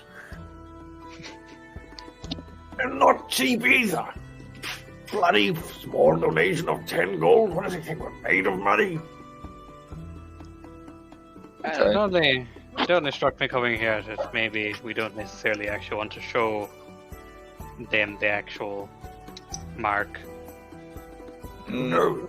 He could be a cultist. Yeah. Guris is like, his first impression of that church was very negative. Perhaps we're just poor in comparison. But Speaking of which, we should locate Marty's house. Maybe we can get paid for the work we did in the village. Guris is like, Guris is shining up like, oh yeah, that's a great idea, Siegfried. What the heck is Marty? Oh, yeah. I Funny do the story. I do the rest in peace thingy with my finger. Jesus, who the heck is Marty? I don't even remember. Oh, bloody He hell. was alright. Marty was our employer. He hired us to do a job in a village, which we completed, but he did not survive. So we're going elsewhere to find our compensation from his family. Get the bloody job, we should get them paid for it. Like Angus kind of like looks around and then leans and he's like, Did you fellers kill him? No, the bloody cultists killed him. All right, so that's fine then. I thought That's for a what second they say. you killed your employer and then are now extorting their family for money. Because that'd be pretty bad if you did that. Oh, Well, there were- heavens, no. There were some casualties, but he wasn't one of ours. All right, so It's not one of ours. I like that. What? Yeah. So let's go to the next church. or could I guess find Marty's house since the churches are just expensive. I mean, there's two churches. Here you can go to the other temple, where I hope you're not planning on getting paid. From what? where actually an orc in a red robe is welcoming you. Oh, And Good ideas of an orc. he looks at you and says, "Welcome to the temple of our goddess. Come on. How can I help you?" Oh, hello there, good lad. How much do you perhaps charge for decursing services? Oh, we are depending on the curse. I mean, we can remove the normal curses for a donation of 10 gold pieces, but for higher grade curses, we actually don't have the not the abilities, but the Materials? Expertise? the means. Asian. Yeah, for high grade curses, you should probably go to the Temple of Tarson and ask for their help. I know it's just there isn't a temple for the dark god. Hmm? There isn't a temple for the dark god. Yeah, like I said, it's not very Maybe well some seen. shady back alley one, maybe? For a small donation of 10 gold, we They can want give you a me to curse. be- Do you ask- Give me a- Do you ask the orc for that? No. Okay. I don't think she would be too happy with that. So, Guris has nothing else to say. He's very, very disappointed. One is rude and expensive, and the other one is incompetent. The most expensive and incompetent. Oh yeah. By the way, Fucking atheist cleric tiefling. the orc is not kind of ignoring you. He's speaking openly to everyone equally. Oh, that's nice. Nice of him. I mean, I'm not Gurus going to is- use them though. I mean, if you think about it, the lady was looking like, what did you say? Like as if Gurus was naked. Like how did- Everyone? Yes, I guess No, he felt more. She seen. didn't. No, you all felt like you. She saw through everything. Hmm. Well, I guess we're gonna look for Marty. Guru says, Or his family. yeah, his family. Yeah, like Marty's. I mean, you know where Marty is. Yeah, he's at the bottom. He's some ashes at the bottom of a burnt down house. Yeah, but I mean, like Marty's, as in, his house. Family? Yeah. You have a dagger with his crest on. Yes. Family's crest on. Yeah. We should maybe So- ask. I guess. You hear a voice from it. So, can I help you with decursing? We can't afford that such service. We were just, inquiring for a friend. Of course, the famous French. Yes. Just asking for a friend. Well then, I have one other question. Gurus, you have that knife, yes? Yeah. We should get directions. I know that Marty's family was quite well known. So maybe we can get directions to his family house. Oh, should we ask the priest? Yes. Well, we've got his attention, I guess. I guess Gurus mumbles, I hope he won't charge me a gold coin for the answer. Well, I can't promise you. Yeah, I hand the dagger to Siegfried. Okay, he looks at the dagger and studies it a little bit and finds the crest on it. This crest I've seen before, but the family doesn't live inside the city. I think they live a little bit outside. So you have to. I have no idea where they live specifically, but yeah, it's about traveling a day worth of traveling to the west of the city. Another question. This document I have here from I paid 1 gold Mhm. to enter the village, the city. Is this like a one-time deal, or does it work like forever for me? It doesn't work forever. I think it works. Oh, let me roll real quick. No. How long does it work? Oh, it works for 5 days. Oh, okay. Then you have to, when you want to enter the city again, you have to pay the toll again. Okay. Good to know. Gurus doesn't want to have to pay again to re-enter the city. What if we just never leave?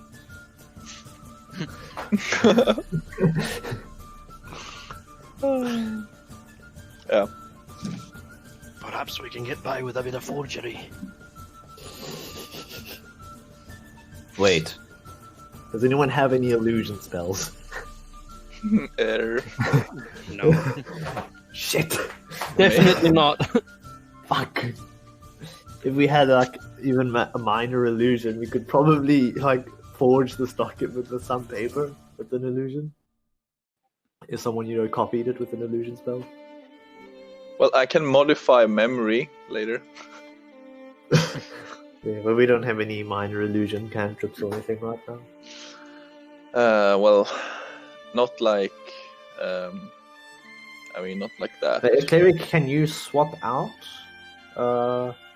your cantrips? Yeah. You want to pull that off? Hmm? Oh, Okay. wait, what? I mean, I'm just. You mean asking later? what option.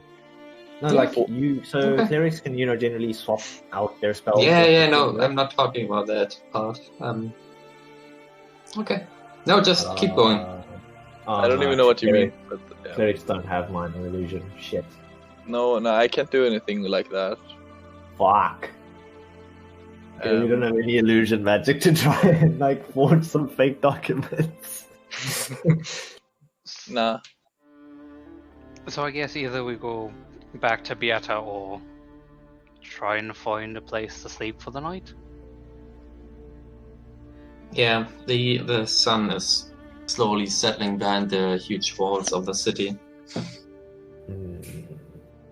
So what do we do? Do we go and look for a place to sleep first and then see Beata the next day, or do we just go to her now and then go to sleep? Wait, how long has it been since we came from there? Beata? Yeah.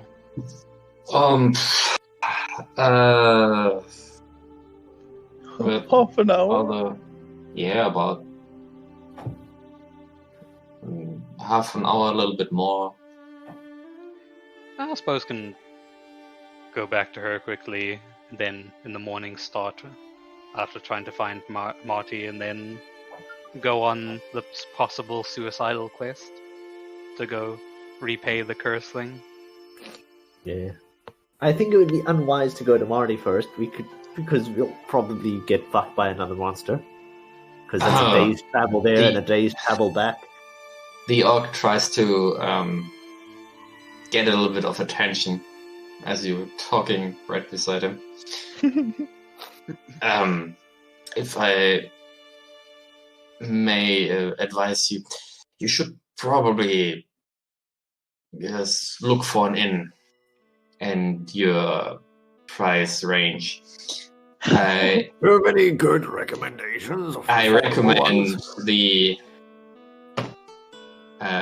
recommend one in the resident area if you want to have a little bit of comfort.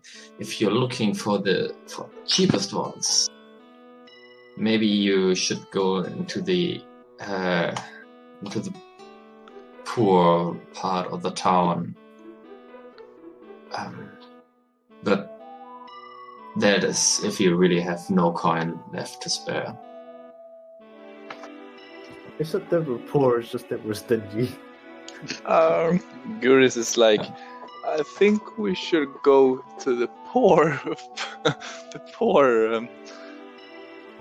I guess, poor budget people. inns.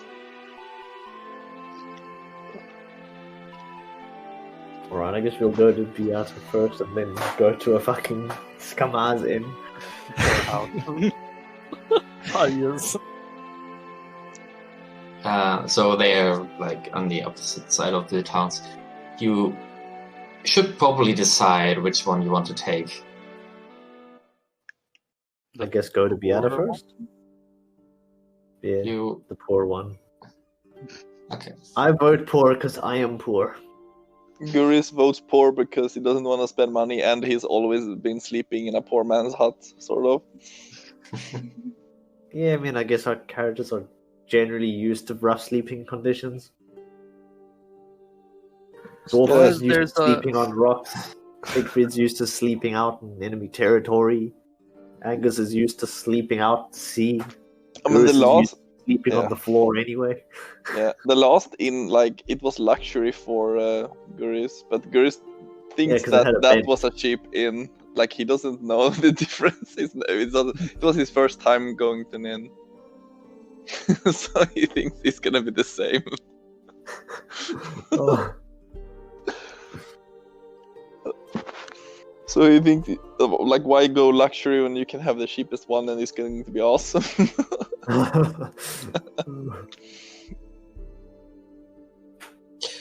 Okay. Yep.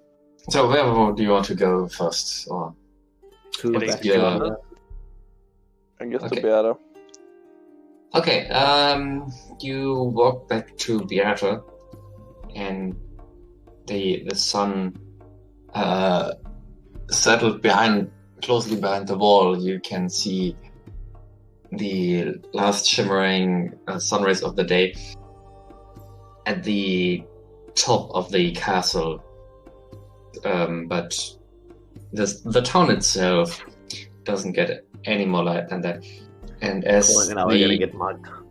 the light fades, you arrive at Beata's shop, but find it closed for the day. Down to fish. Open up! Yeah, there's no answer. Shit. Well, to the inn it is. I guess she closed up for the night. Okay, you will walk back to the marketplace, or the town center kind of thing, and you make your way to the inn in the poor part of the town that the friendly orc described to you.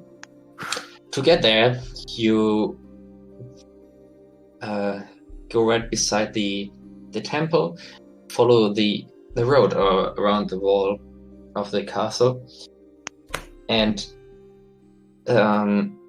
see actually like a part of a town with a lot of bakeries and pastries and stuff like that. So, but before you reach any of them, you turn left and follow another wide or clean and wide road, and have pretty houses to your left and some pastries to your right, until you get to a point where the way you need to take leads you further into the city.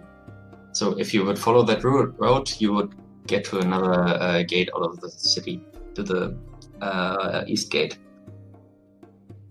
As you walk through the narrow spaces between the houses, it gets dirtier and dirtier the deeper you get into that part of town. And after 2 turns, it is completely messy. Nothing left of the clean streets and the good-looking houses. No, here everything kind of looks like, yeah, it's really hard to live here. We're in the ghettos. The houses are not made out of nicely decorated stones. They are made of some crude stones. Some are made of wood. Some windows are only covered with some planks. The road is, there's not even stone used on the road, so you're almost walking in the mud, and it starts to stink too. You navigate your way a little bit deeper into that part, not completely into the deepest part, but a good pace inside of the poor part of the town. As you see the little wooden shield hanging and swinging freely over an open door, with a lot of light and noise coming out. Noise of some drunken people and some singing people, which indicates you're Here go the ye old dog. The inn that you were looking for.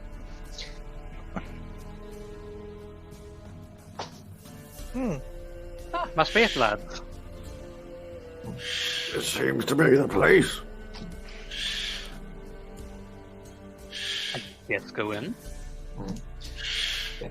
So this part of the town is also it's a little bit labyrinth-like. The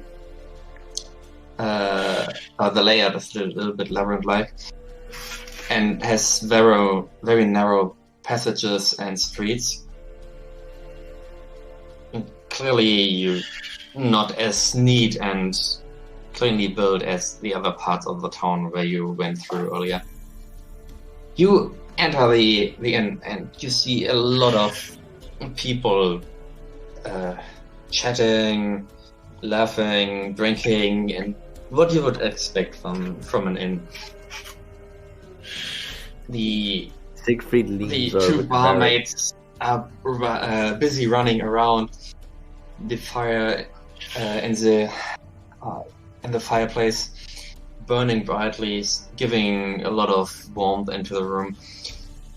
And behind the bar, there's a human, a grim, and a little bit more weight than the average human having kind of guy that's also talking loudly and laughing with some lads at the bar. The inn itself doesn't look clean. Most of the people don't look clean. Great, so we fit right in. Yeah, a lot of them look like your everyday worker. Some look like they work on the farm. Some look like they work on basically everything you can find. You see some people that look like adventurers, and also you still see a wide diversity of races. So Siegfried leans over to Barrett and says, Try to keep the brawling down to a minimum. Well, if there is any dwarves here, especially farmers, you'll know. Oh, bloody hell.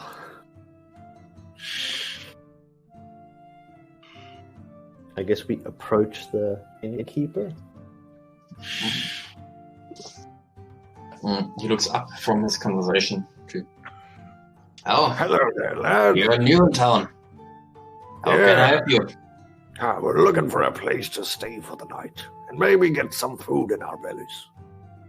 Oh, then you come to the right place. The Yellow Dog is a nice place for nice people. Nice. How much do you charge for a room for a night? One night, including one beer. What did I charge you again in the village? Marty. One silver. Just kidding. 3. Yeah, Marty covered it. Yeah.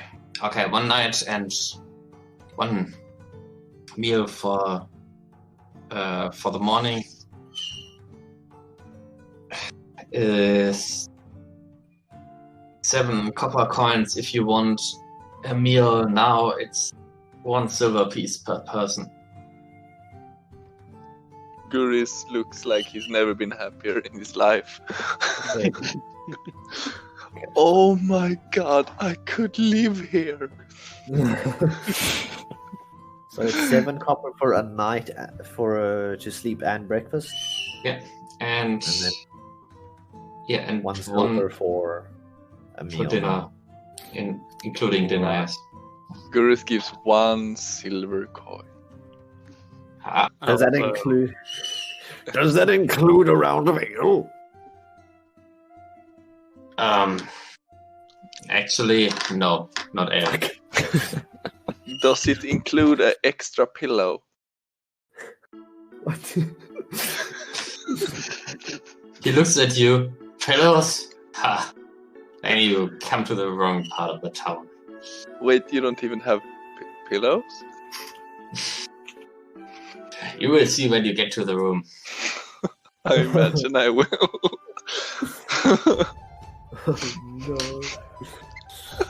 Oh, no. Well, I pay 1 silver because I want the food. I'm really fucking hungry. I haven't eaten in days, I think. Wait, how many people go into one room? Is it the same as like 2 people, or is it 1 person per room? We have 1 room for 4 persons. Oh, sweet. So it's 7 Nice. copper for everyone. Fucking hella cheap. Per person. Ah, fuck. Okay. Oh, What did you expect? I was like, bargain, sir. Bargain.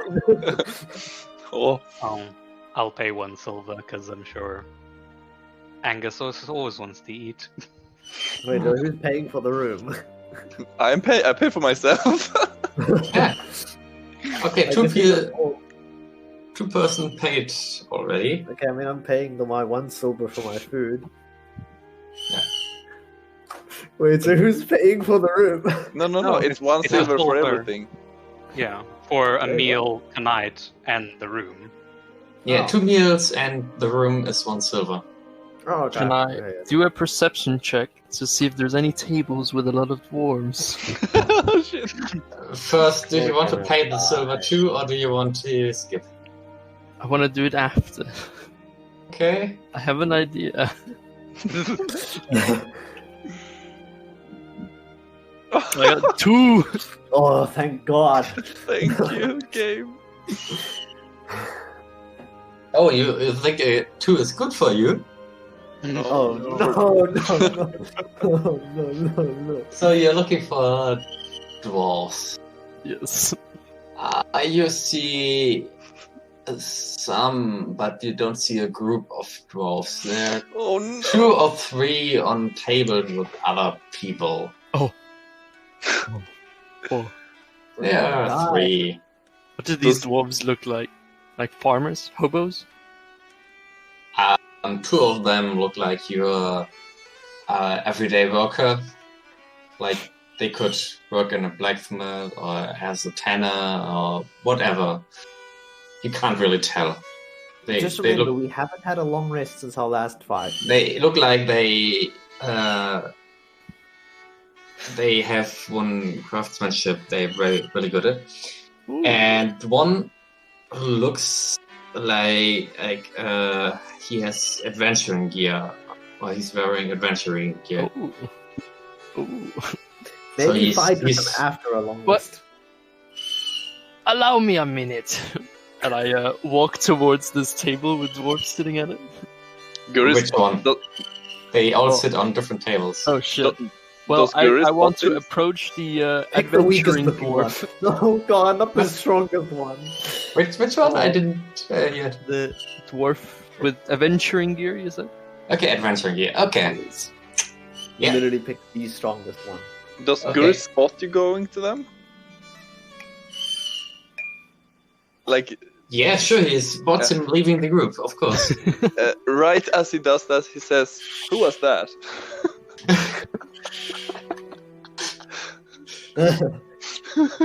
Yeah, that's it. Siegfried just shakes his head and says, Oh, bloody hell, here we go again. Okay, you walk to the dwarf. He has adventuring gear, and also on his table are sitting an orc in some kind of chainmail armor with a great axe on his back that you can clearly see. There's also just let me think. There's I guess this also is buried and dies. a tiefling with some leather armor and a little bit of a cloak or cloak-like thing where you can't see what's beneath that. Mm. Then there's also sitting a human in white robes covering him, which main purpose seems to be keeping the rain out. And then there's the dwarf in some kind of studded leather armor with 2 swords on each side of his hip. 2 swords, wow. Well then. So I'm gonna waltz up to this table, and I'm gonna look at the dwarf specifically. Yeah, he doesn't pay any attention to you. Well, hello there, fine dwarf. Are you carrying any money on you? He slowly turns around. Well, hello there. Well, how can I help you? I was curious as to your how much currency are you carrying? He narrows his eyes. Why should I tell you? And his hand slowly goes to his pocket full of coins. Well, you see, I'm a bit of a traveling gambler. Perhaps you care to wager some gold. Oh, God. Sorry, but I'm a cleric of Kama and we don't gamble. And he turns it back around. Perhaps any of your table mates here would care to wager some gold as well? They all look at each other and shake their heads. Shit. Well, I see how it is. And challenge one to its arm race. So you're not down for gambling. Perhaps you're up for a good old fist fight instead. Oh no.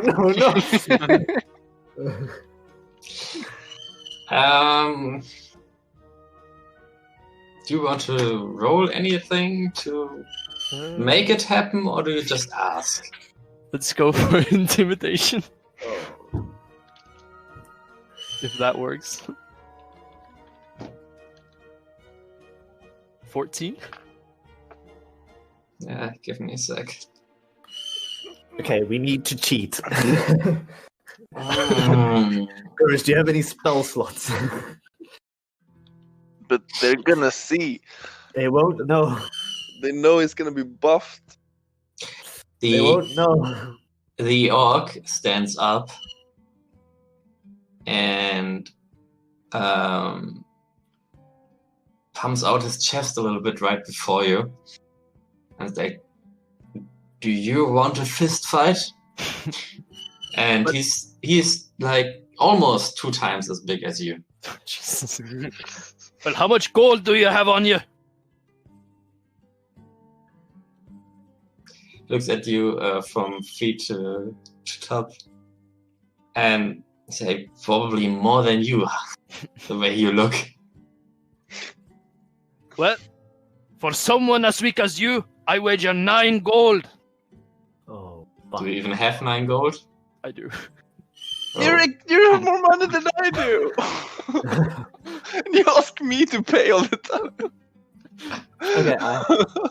Oh god! I didn't prepare an encounter for that one. I should have known better. We need to think of a plan here. Okay, so wait, Gurus, do you have any spell slots? I don't think Gurus is going to give him any spells. We need to buff Theroden. He needs to win this. Okay. You have to convince Gurus because he's not gonna do buffs right now. He feels like this is a liability. Listen, I guess we don't really have much say in this, so we may as well at least try to benefit from this. Maybe. What do you mean? I have no clue what he's talking about over there. Maybe. Well, listen, we can imply this. We know he's probably going to get into a bloody fight again. Yes? If he does, we should use some magic on him. Make him stronger, more likely to win. Wait, Maybe then You want to cheat? Cheat? It's not really cheating. Is it? It's kind of cheating. It's more improving our odds. Think of it this way. Oh, I don't. You could maybe use some magic on him. Then he'd allow him to win the fight. Then you can ask him for money from his winnings. He's not even gonna know that I buffed him. I cross my arms. You can convince him of that afterwards. Wait, sorry? We can try and convince him afterwards, Brent. You know what? Do an persuasion check, and we can see if you can persuade him to do a fist fight with you. I got 6. Oh. Yeah, he doesn't fall for your taunting. And he's like, we are believers of Kama. We don't engage in pointless hassles like that. So I would have been like, please, okay, please leave us and leave us to our drinks. And he sits down and turns away. Wait, druids can use bark skin on other people, right? Who? Yeah. Oh. Yeah. Oh, do you know what you could have done to like rig it so hard? So Smith could have used the Shield of Faith, and Zep could have used bark skin on him, which gives him a fucking 18 armor class if they would like take off their armor. You have a fucking 18 armor class with no armor on. If we looked at it, we'd be like, oh, he's a fucking tank now. The problem is, like, you can see bark skin is on. Oh. Can you see, like, if I do bless? Like, I'm sure that they can see that I use it, but they can't see who's It has a 30-foot range, so you can do a sneaky blast. Yeah, but do they see who's gonna light up, or like, is there like anything that shows that he got buffed? I see nothing in the spell. There's no description. I don't think so. Yeah, so you would have been able to do that. I mean, I can do it, but you will have to do a persuasion check because Gurus is not. I guess let's see if Paragon returns to us or keeps on pushing. Yeah. It's luck. Well, in the event that he does get into a bloody brawl, maybe we should prove our odds. But it's like giving alcohol to an addict. We're just putting fire, like putting, fuel into the fire. Yeah. He's never going to learn if he gets away with these things. Wonder if I can test their faith somehow. Can I like violently slam the table? Oh Christ. So you're actively provoking them. Yeah. See what he's doing? He's gonna get himself killed. Decides that okay, maybe he shouldn't let this go on anymore. Okay, you slam your fist on the table, shaking the mugs and splitting the air a little bit about the table, and it suddenly gets awkwardly quiet in the whole inn.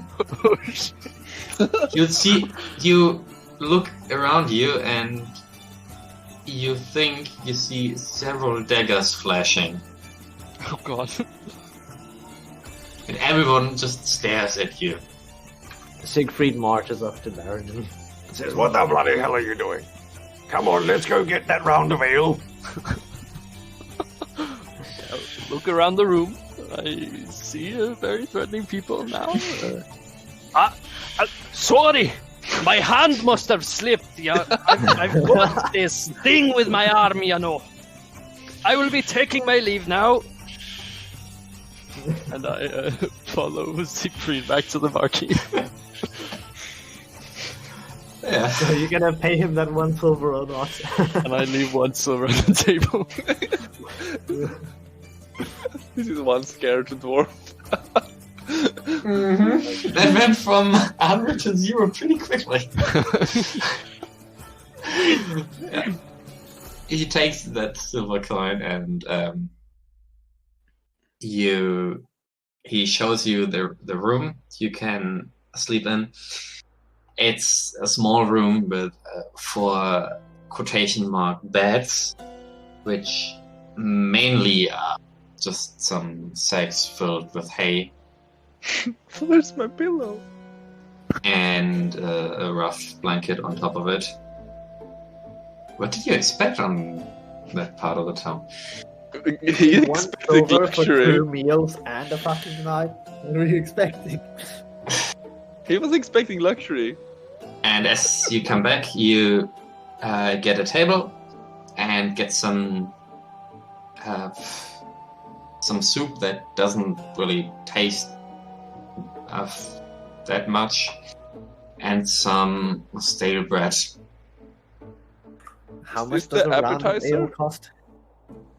A round of ale cost in that inn of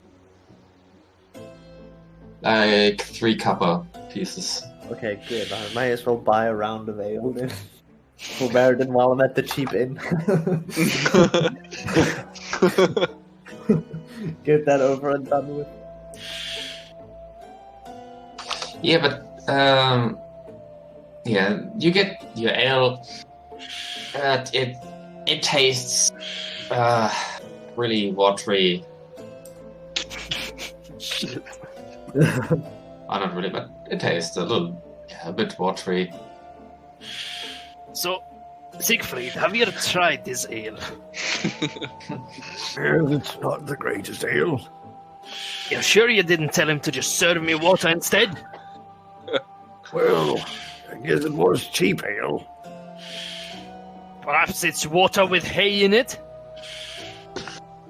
Maybe. As you look into your ale, there's no hay in it. Well, ale is ale, I guess. What? I offendedly leave the cup in the corner of the room. I refuse to go anywhere near it. Well, if anyone needs a piss bucket, there's one in the corner now. Guris didn't pay attention. He's like, "Oh, where's your ale, Burdin? You can have mine." Right over there. Drown yourself in it.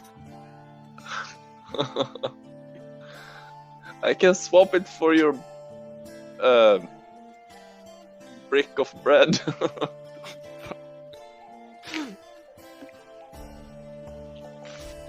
Should have gone to the finer inn. Oh, this is great. They're all cheapskates here. Chris is so happy. It's so cheap. This is pretty nice, though.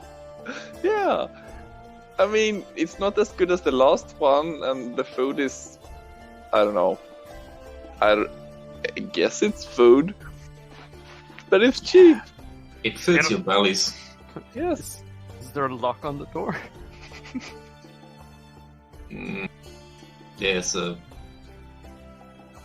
wooden one, but that doesn't look really... But we're eating in the bar, yeah? I'd compare it with the lock of a public toilet, so... It's just there, but not... It's there, but it just doesn't work. I mean, if you only try to open the door, it works, but if you want to break in, that's not that hard. I see now.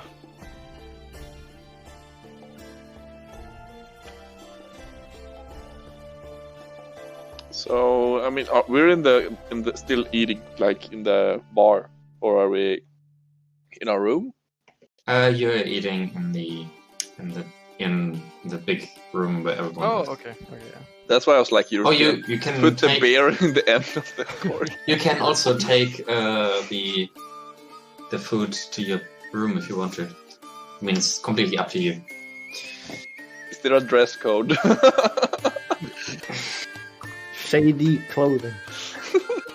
I'm not answering that. Hobo code. Okay. Well, yeah. So I guess we eat and. I guess we decide to retire for the night before Baradin gets into any fights. The door in our room, is it like a door that opens inwards or like outwards? Inwards. Oh, I want to barricade the door. I don't think No, the thing is, I would have expected this from Baradin. No, this is what I was gonna do. Because Guris mumbles to himself, I can't let them get me again in the night, so I need to. So he barricades the door. Like I guess there's like a barrel or something. Or Where like, did you get a barrel from? I don't know, but there's furniture in the room, like something. Beside the bed, there's one. Yeah. There's something for, well, you know, when nature calls. A piss bucket? Yeah. Basically, it's a piss bucket. Beside that, there's nothing much. Well, I put the piss bucket at the door. That will show them. Yeah, they'll break it and immediately just step in some piss and be like, piss. And in the bucket, I put all the rest of the rusted daggers that I have. Wait, you had rusted daggers? Yeah, you remember from the bat cave? Okay, you didn't have any. We threw them all. No, one of them. he had one left. We got he had the one left. kobolds. Oh shit! I only had one left as well, so we have one tiny rusted dagger. Oh. I mean, after looting the alchemist house, I guess we never really talked about what I got. But I guess I have a lot of shit, Right. like spoons and whatever. I just want to put it in Why there. would you have spoons? I don't know, like I took shit. I thought I could sell it. I mean, it's just, I guess it's trash. So I imagine I have like lots of crap, basically, that I put in the bucket. So if the bucket was to be like pushed over, it wouldn't wake us up. Yeah. You have enough. You do know we have an elf in the party, right? Huh? Elves only need half the sleep that people do. You guys don't know that. But I mean, half I wouldn't elves even don't. No, I'm a wood elf. Oh, right, you would have. No, doesn't have it. Yeah. I I'm wouldn't know. I'm no filthy half-breed, gosh. I mean, How girls would I wouldn't know? know anyway. So yeah, I do that. Okay. You have now a bucket full of things you found in the house you burned down. And yeah. And I put a little sticker on it, or like it's To go with modern day adhesive, yes. How did we get these? No, but I tell my party like you can still do your business in this bucket, even though I have some. This is just if someone breaks in, okay? I'm gonna Wait, are we all in one room? Yes. Oh God. I'm gonna It's a room for 4 people. Right, shithole. Just don't sit on the bucket because the dagger is still sharp. I'm gonna proceed to push Guri's bed in front of the door. No. I take my hay sack and go the other way. You prefer to sleep on the floor? I mean, isn't that what the bed is? A hay, Oh, right, like yeah. a bag of hay or something. Could be. Should have nothing to block the door with. Yeah, we got a piss bucket. Got a bucket. We can take one of your weapons and just, make it as a I mean, barricade. think about it. If someone were trying to break in, right, they would hear a massive amount of noise come over the other side and be like, "Ah, shit! Oh no!" And then it would smell like shit. Yeah.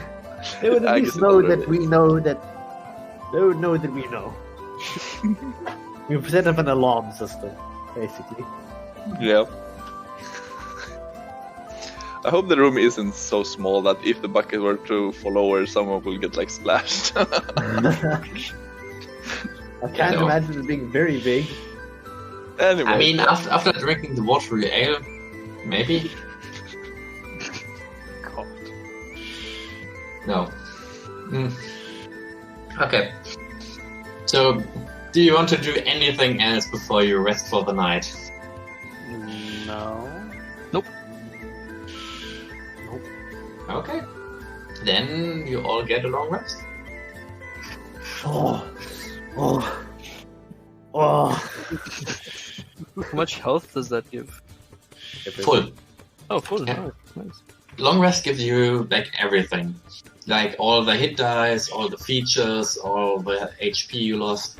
Oh, my superiority dice. All the, My spell slots. all the spell slots. I have spell slots. Again. I feel like a right talent. A long rest is like you go to the Poke Center and get all your Pokemons revived. Yes. And get all the attacks thingies back and yeah. Basically everything. Alright. Okay, so y'all sleep and after very, very early, almost still in the night, the elf wakes up. As you look around, you see a letter sitting in the middle of the room. how did it get past my piss bucket? Bloody hell. How did you get past the piss bucket alarm? Is the piss bucket flipped over? I guess I can't ask that. No, you would hear that. I do have dark vision. Do I see anything in the room? Yes. Oh, no, you see only that letter. Yeah. I'll go pick up the letter. Okay. You see the letter is sealed with a little bit of wax, and the seal has the same symbol as your mark on your body. Oh, that's not creepy. I guess I will open up the letter. Okay, while everyone is still sleeping, you open up the letter. Yeah, I just wanted to say it again. You open up the letter, and this music is very lively. You see just a little message. It simply says, "We own you," and then there's an address for what it says tomorrow night.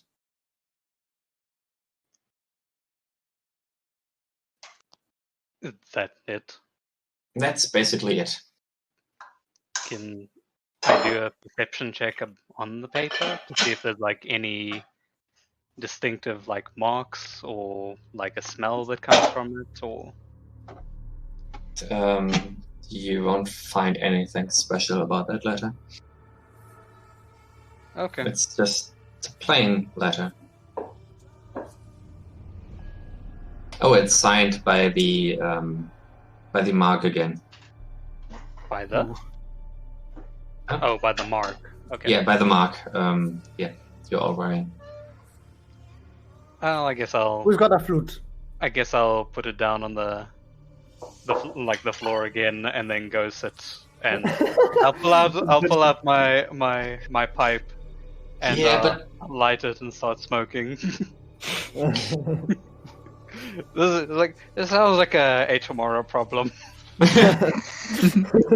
Yeah, I mean, you already broke the seal of the letter. Yeah, but like I'll wait for the other lads. So he gets up, reads the letter in the middle of the room, puts it back down on the middle of the room on the floor, and just goes back to his bed and fucking starts smoking. And it's like, he's like, nope. Angus was like, "Oh, there's no use in waking the lads yet." Yeah, better let them finish the long rest. Yeah, because like essentially, like if I wake you guys up, then you're not gonna get a long rest. So he's just like, it's a tomorrow morning problem. Okay. Yeah, and you all wake up, of course. Oh, good morning. I see no one came into the room as the bucket is still there. Oh, that's not exactly right, lad. What do you mean? And Angus like points his pipe to like the letter in the middle of the room. Hey, how long has he been smoking for? There's a little cloud at the. There's like a fucking cloud of smoke at the top of the fucking ceiling. Baradin's still just sleeping. No one wakes him up this day either. You hear the loud rhythmic snoring of the dwarf. Wait. As he mumbles in his sleep, another one for the kill count. He's clearly having a really nice dream. You should let him sleep whatever you want. So, there's a letter? Well, Yes. how did it get in here? I don't rightly know. It's signed by the same mark that upon me and I assume you lads. It said something about they own us now. So, I've been thinking for the past few hours. I think we should really consider our options and go to Vieta and get this sorted now. Because I don't like the sound of that. Especially if the Feckers can get into the room. Well, yeah, I mean, I'd rather owe someone something than 10 gold. I don't have 10 gold. And if maybe it's an advanced curse, I'm pretty sure it is, but by It's gonna be a lot more than by 10 the gold. scenery and how we got it, I guess it's going to cost me more than 10 gold. So yeah, Viera, one count for Viera. Yeah. If it's not too early now, Angus will actually go out to like downstairs to go get the meal. Yeah. The innkeeper is up already. Is the letter still on the floor? Yes. Yeah. I guess Siegfried wakes up now. And I guess he sees the letter and is like, What the bloody hell? Who left their fucking paper here? Is Buradin sleeping? Yeah, so just Baradin. I say Buradin all the time. Baru still sleeping.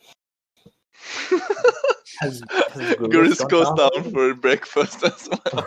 So Siegfried just left out a sleeping dwarf at the paper. So Gurus does. Siegfried now reads the letter. Do Siegfried close the door? Or do you just leave the door open? I don't exactly subtly like move the bucket out of the way. I sort of like scoot it along the floor to open up the door.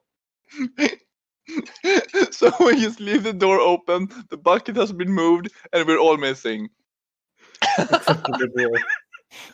I'll close the door behind us, but I don't know. Is it enough to wake up the dwarf, or is he still sound asleep? Still sleeping. Okay.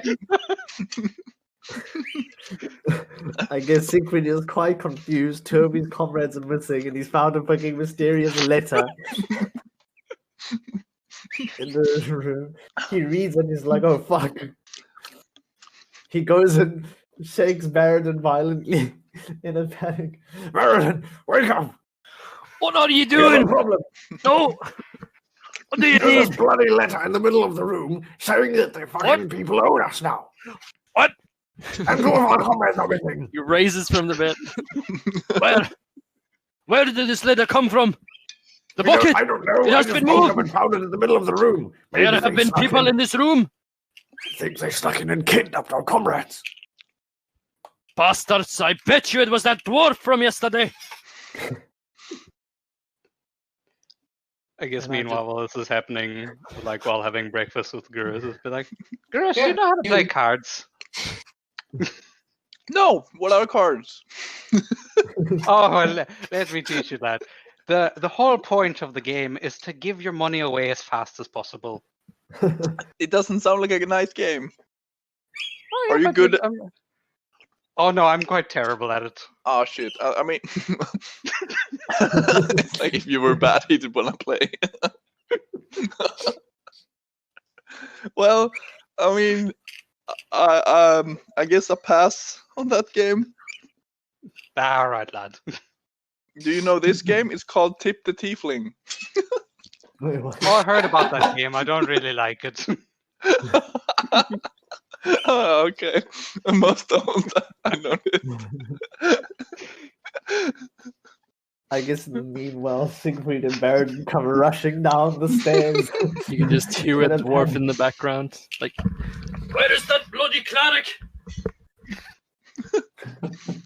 Oh, hi guys. I guess you see at the table email like, oh.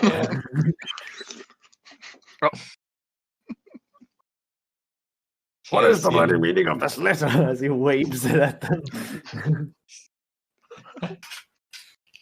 Oh, found that early this morning. I didn't want to wake you, lads.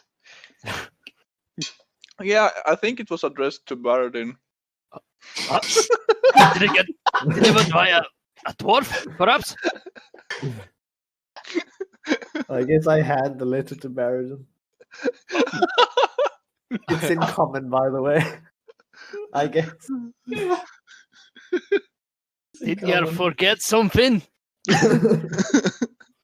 I can't read! Oh. Yes, well, it mentions that they own us, and it's signed by the mark of that bloody curse. And there's an address.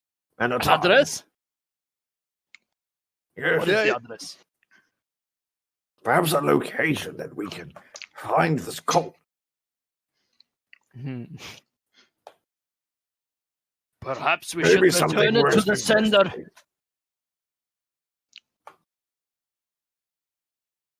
Sure, but first we should probably get this curse removed. Probably yes. Who knows? Maybe this curse does other things. Maybe it has mind-controlling powers. Or maybe it can get through piss buckets. Or perhaps we'll face a monster with 3 machetes next. Oh, bloody You know hell, what not a again. sword machete is? Oh no. He has a mighty sword as well. It wasn't that tough, that monster, though. Good Says the one. eating. Says the one who didn't take the brunt of the attack. I mean, kind of taking a new approach to my, to my style of fighting, you know. I think- recommend you start swinging your weapons, maybe. I mean, I don't swing my fists at everything I see. Well, better than never fighting, I guess. I mean, I use my hands for healing. Still eating. But I am sure you can do more than healing. Yeah, I can blast your beard as well. Right? Right? And with these hands you can do what else? I guess I take a coin and I do the thing when you like balance the coin on your knuckles. Right. So you're from a circus. What's a circus? Well, a great place for you, lad. How did Gurus know how to do this trick if he's never had money before? I mean, he's had money. He just never know the value. Found the plot hole. Campaign's over. No, he has stolen money before. He's Immersion had coins, broken. but he never was in charge of his own economy.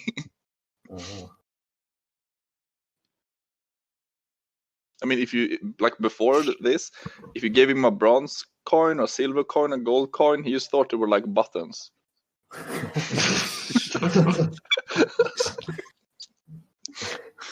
Stealing so many buttons. Yeah, I mean, he learned that the hard way. Where's the treasure? What do you mean? No, this is the sewing. This like the tailoring box. It's like, oh. So, tell me, lad, have you ever killed anyone? Oh yeah, plenty. Oh. He sounds really happy. He's doing it's still eating. And how did you go by it? Mostly with knives. Have you ever tried, implementing this into our adventures, perhaps? Yes, I did. You kind of remember what happened, right? Siegfried over here had to save me a few times. So I think I'm gonna keep reading my books and yeah. Perhaps I'll leave the fighting for you. You showed us that you're the what you say, the muscles in this group, and I'm the brain last time. I don't think you have a brain either. Gurnis is like looking at Siegfried like, is this when we laugh? He's very cocky today. It's a good day. He's just like clearly worried about this letter that magically appeared in the room. He thinks this is probably for Buradin. The letter. You guys thinking you're so smart just because you can read. So, wait, let me get this right, lads. You say you got cursed, and then a monster came for you in the night. Yeah. With swords. Yeah. One didn't come for you. No, I only got this recently. Wait, but don't you have like the stripes that goes down every night? How the fuck am I supposed to know? I can't see it. Oh, I can't see mine either because mine's on my neck. Well, I guess I show you mine with like discretion, so no one else can see. Has our mark changed at all since the previous one? Yeah, there's again one of the three lines is missing again. Four lines. We see it like, oh bloody hell. Yeah, so Four this lines is of your gurs. So this is the mark, and if I try to paint another stripe, that doesn't work. Yeah. Otherwise, I would offer. Or I saw. Otherwise, I would offer helping you out with that one. I appreciate the offer, lad, but I think we're going to have to seek a professional for help. Yes. And he sort of like slaps his arm a little bit, and he's like, "But valiant effort, though." Guris chokes on a potato or something from the soup. Because he never stopped eating. I told you he wasn't the brains. This guy got muscle too. I think that potato has more muscle than you. I do some sparkly magic with my fingers in front of Buradin.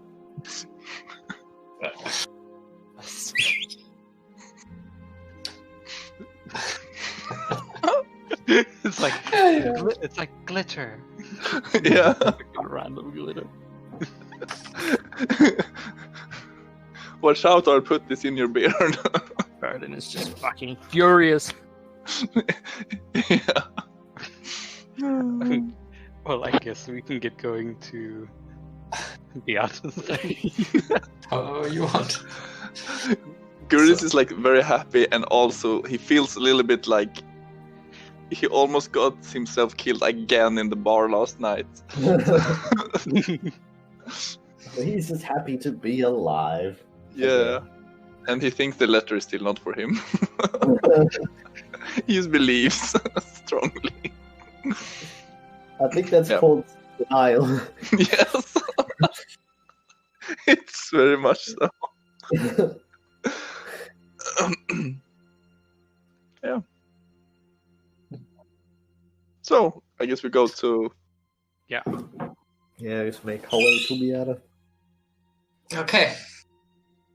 You arrive early at the other's place, and you see a letter in front of the door that Look, Birdie, another one. that says, "I'll be back in after lunch. I have to do some research. Please come back later." For fuck's sake. Not understanding the letter, Paradin tries to open the door. Yeah, the door is shut. What? Why? So just because she's there, the whole shop closes. Yeah. Well, she had a shop assistant. Which they wrote down their business hours? I So guess now- I guess can scope out that place where apparently they want us to come tonight. You mean do Baradin? Ah, yes, Baradin. Where they want Baradin to go.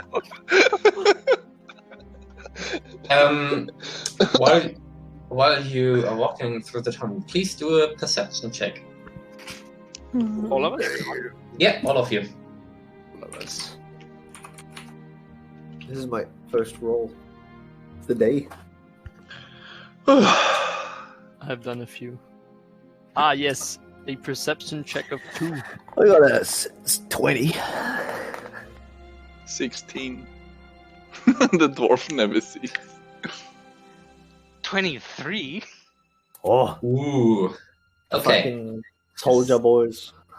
So See. Angus and Siegfried, as you walk through the poorer parts of the town, where also the address is heading to. So the address is deep in the poor parts of the town, not far from the wall. As you navigate your way through that, or more like guess your way through that, you sometimes notice small drawings that look like that cursed mark you've seen so many times now. Some are really washed up, and some are a little bit scraped off, but some are also clearly visible, or not clearly visible. They are all of them are hiding away a little bit, so they're like in the inside of a box or in a really dark place where you normally wouldn't look. I think we're in the right place, lads. This would indeed be the place. How can you tell? So with the 23, you also saw one near the occultist, the place. Like on the building, or No. like near it? You looked into another street that lead away from that, and you saw some kind of little bit behind some flowers or some plants. I must still be half asleep, because I have no bloody idea where I am.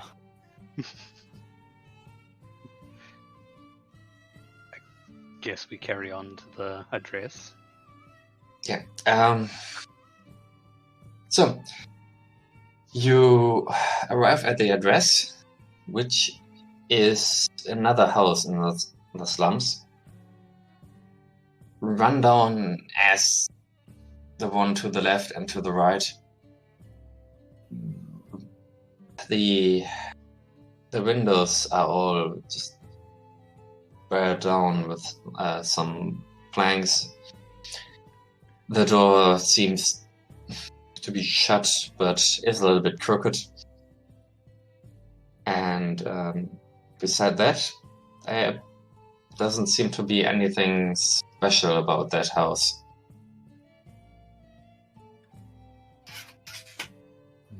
It's just another house in the very narrow passage you're standing in. Is it like a dead end, or is it like on a street? No, it's not a dead end, but it's, like I said, it's really close to the wall. So early in the day, you don't get a lot of sun there.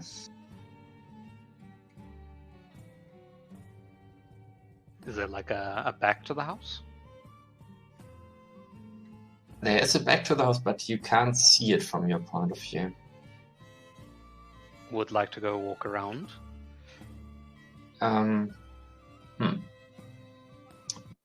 You look around a little bit. You see a small fence looking into, covering some,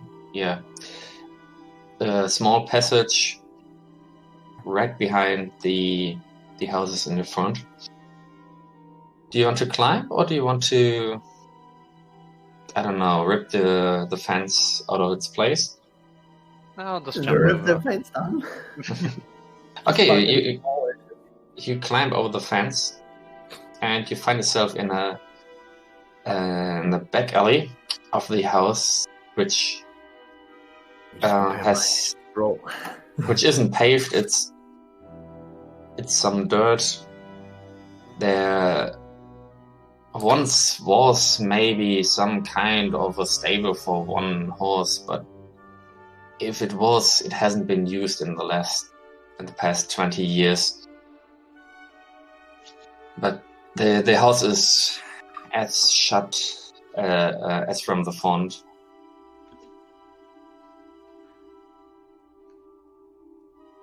Yeah, there's also one door in the back alley from the house, but the door is, it's just shut. Doesn't look like a good door, but it's shut enough so you can't see through. Is it like a one-story house or a two-story house? It's a two-story house. Is there any kind of ledging on the top story? No, not that you can see. It's as simple as it can be. Okay. And is there like any gaps in the windows or anything? You try to look through the gaps from the blankets. As far as you can see, the inside of the house seems to be completely empty. Alright. Well, I guess I'll return back to the street where all the other guys are, if they haven't followed. But as they're doing their own thing, I would like to try and find any animals in the area. You can do a perception check for that. I do have locate animals. Do you want to cast it? Yes. You can This do one the actually- perception check. And if you don't find any, you could cast it. I guess.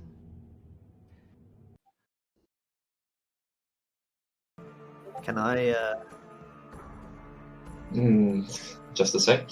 So you see some rats hashing around. Not enough to study them, actually.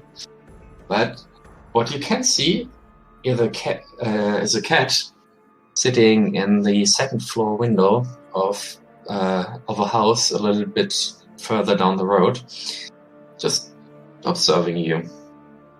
Can I do some voiceover for the rats?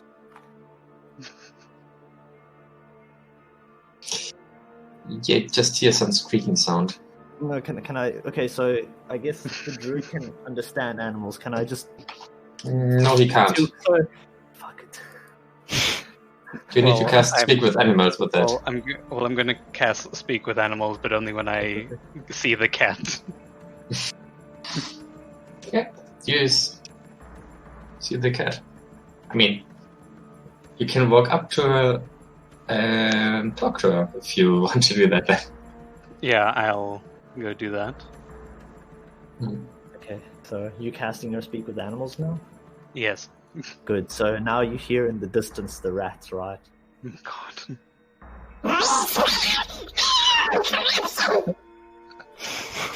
What's going on now? Yeah, well, it's too strange.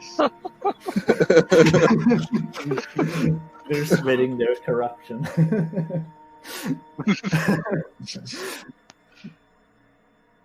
Yeah. Okay, I will go speak to the cat. While the rest of the guys, I guess, do their own thing, or if they accompany me. I'm pretty sure because is quite happy observing. Yeah, we're looking at you like, what the frick is he doing? What the bloody hell is wrong with him? Is he chasing cats now? Yeah, well, I will go speak to the cat and be like, right, lad, good day. He looks confused at you. Interesting. Yeah, I know, not really a common thing, but I was hoping I could ask you a little favor quickly. She yawns. And what kind of favor? Well, And what is in for me? Well, I do have some travel rations if you'd like a little treat. But maybe we can come to a bit of an agreement, but I'd like to know if you've seen anything odd about that house down the way. Is he talking to a cat? Well, I thought he was your friend. Is he alright? Maybe. Bring me some milk and maybe I will answer your questions. Milk? How long is this spell? Because you better run. It's 10 minutes. It's like, how about I give you a little bit of food now, and you give me a little bit of information, and if we can feel they can go any further, then I'll bring you some milk and we can talk. I do have to come back. I do have to come back here, so you can try to persuade her. God. You can He's ask. been smoking a bit too much. You can always ask for guidance if you need a buff. Unless Oh, you got that. Can I use animal handling? fondling his No. fur. I want a persuasion check. Fine. Fuck's sakes. I see why you want an animal handling check. So, you're 7.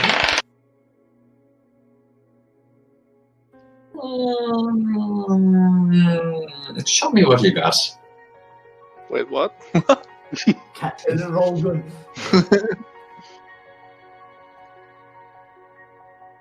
Yeah, and she wants to see what you're offering. Well, it's travel rations, so I'm assuming it's going to be like meats are going to be in it. Like preserved meats. Yeah, sure.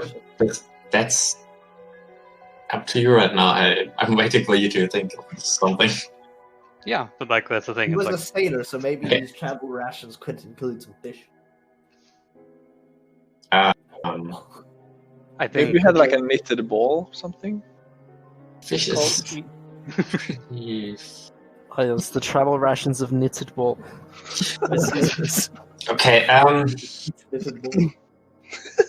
that meat will do for now. And she's waiting for you to throw it up. Okay, I will throw it up. Yeah, I don't know what I expected there. It's just like unless the cat wants to come down. It's just like I don't know what you want me to do. No, it just gave me some seconds to. If you cast animal handling on me, Ogurus, we could cast command on the cat. It was just a creative pause for me to get a moment to get together what I will tell you. So that house, sometimes people get in, sometimes people get out. Yes, and like a house. Often, sometimes people don't get out for days. But then again, I'm not watching all the time. I'm coming around too. What's going on, guys? Today I'm going to fuck? discuss. Excuse me. Was that the cat? No, that was the Gruel Blood. It's like the cat has inbuilt advertising now. What's going on, guys? Audible.com. Cat walks back up to it. What's going on, guys? It's your boy, Aspengold. Alright. Did you perhaps see anyone come here last night? I wasn't here last night. I was defending my territory. So I can't help you there. Oh, right so. Well, I suppose that's the best I'm going to get out of you for now, so you enjoy your day. Might come back. You too. And she vanishes from the window. Like, I'll come back to the group and be like, right lads, well, I had a chat with the cat over there. Says that a few folks do come in and out quite regularly, but some of the folks don't come out for days. As you have still speak with animals, suddenly Euros understands you way better. What do you mean? No. Just a joke. I'm not a beast. Everyone's so racist, even the DM. I just wanted to make a little joke. I was kidding.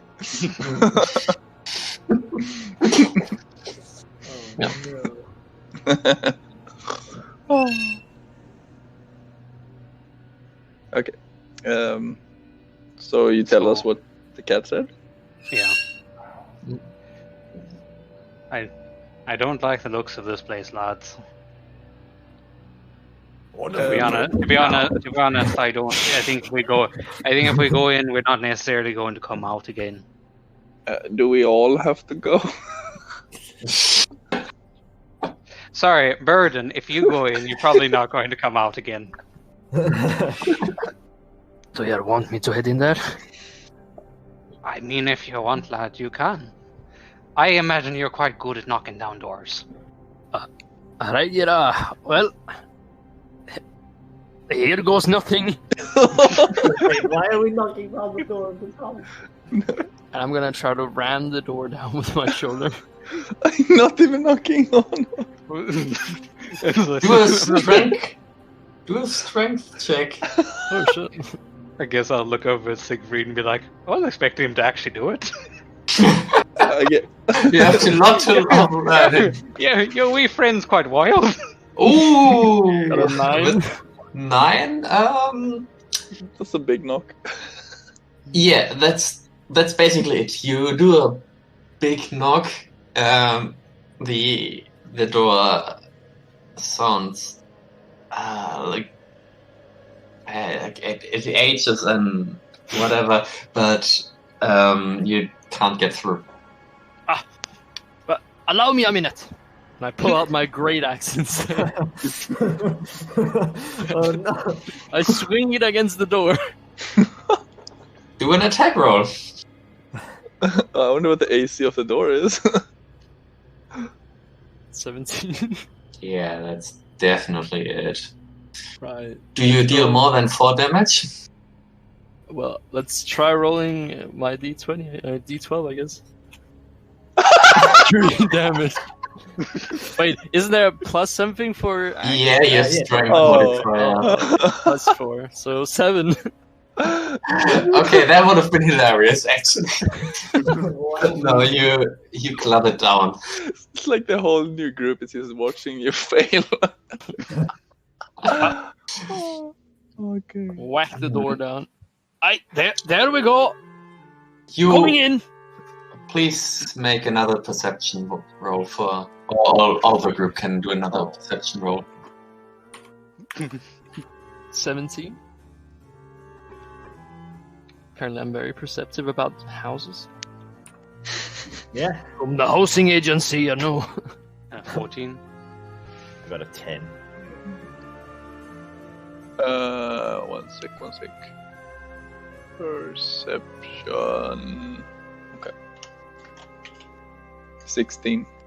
Okay, everyone with 16 and above hears a distant, very light noise or jingle of a little bell. Gnomes! Yeah, I mean gnomes. Looking at the time, I would like to conclude the session here because it's almost 1, and if I'm not mistaken, Spiss has to be ready at 1. I mean, no. Like, I sent my wife a text like 15 minutes ago. Please poke me when you're like driving from the stables, because I don't have a time to. I have no schedule today. I'm just waiting for her to come home, basically. Okay, because if we go on, it may happen that we have to play for another hour for a good, like, breaking point. I mean, if you give me 2 minutes, I can call her. If Yeah, well- everyone else can, by the way. Yeah, I'm good for another hour or so. Sure. Yeah, but let me just think a moment. Only if you want to do it, of course. Don't mind calling it for today. Yeah, I lean into that too. Okay. Yeah, I think that would be best if we make a nice cut here, and then So next you can session- prepare for the dumb encounter that was not planned. Hey. As the door is knocked down, we hear. I mean, I can probably go on, but I think it would be in everyone's interest to move that to next session. Yeah, that's fine. Hi. Yeah. Did we level up? We slay. Not yet, no. Wait, why is the basil beast song coming on? Oh no! Not again! Fucking boss music. Dame. Go! Yeah. Destroyer of worlds! Yeah, I hope it was another good and fun session. Yeah, Next time we'll continue then at the house, and we'll see what you will do. I mean, I hope you see all the possibilities I gave to you, what you can do. You think it's so easy? No, I didn't say it was easy, but I mean, you have different things you can do. It's like in the tutorial village, you're like, there's so many hints I've given you. We're like, I don't know. You were always talking about all the hints, but never like took all of them together, or at least didn't act like that. Just in the last session where we're like, oh no, there's a vampire there, and should we go in or not? And whatever. Before that, we were like, not fucking go and find a legendary vampire walkers. before that, you were always like, what is happening? What is? Oh no, I have no idea. It was a lot of Yeah. panic. Yeah, but I mean, that's also getting used to this kind of D&D is going, and a lot of dwarf tossing and. Well, not actually a lot. 2 times. Yeah, Is it playing again? I was waiting this session for you to toss the dwarf over the fence. Actually. I don't think I would need to. And follow him over the fence. So. With like a small garden fence. Why? He's not that short that he needs to be tossed over, does he? It goes. It reaches up to your shoulders, like of a normal. If there's an enemy far away, I might throw Baron at them, but I don't know how far I could throw him. Alone, not far. Especially not with chainmail and 4 weapons on him. We're throwing a naked dwarf. A group throws him. Hey, you did that the last 2 times. He put down his chainmail and everything. Yeah, but not as an attack. Yeah, I'm like, all right, now. How far could I throw him? The only times he was thrown into battle was with his own maul. Oh yeah. How far could a bear throw a dwarf? I imagine bears are pretty strong. It's fucking Is this like flip the dwarf. RuneScape? Yes. How do I know this? Okay, let's stop the recording here. I died. Yeah. Goodbye, Craig. Have a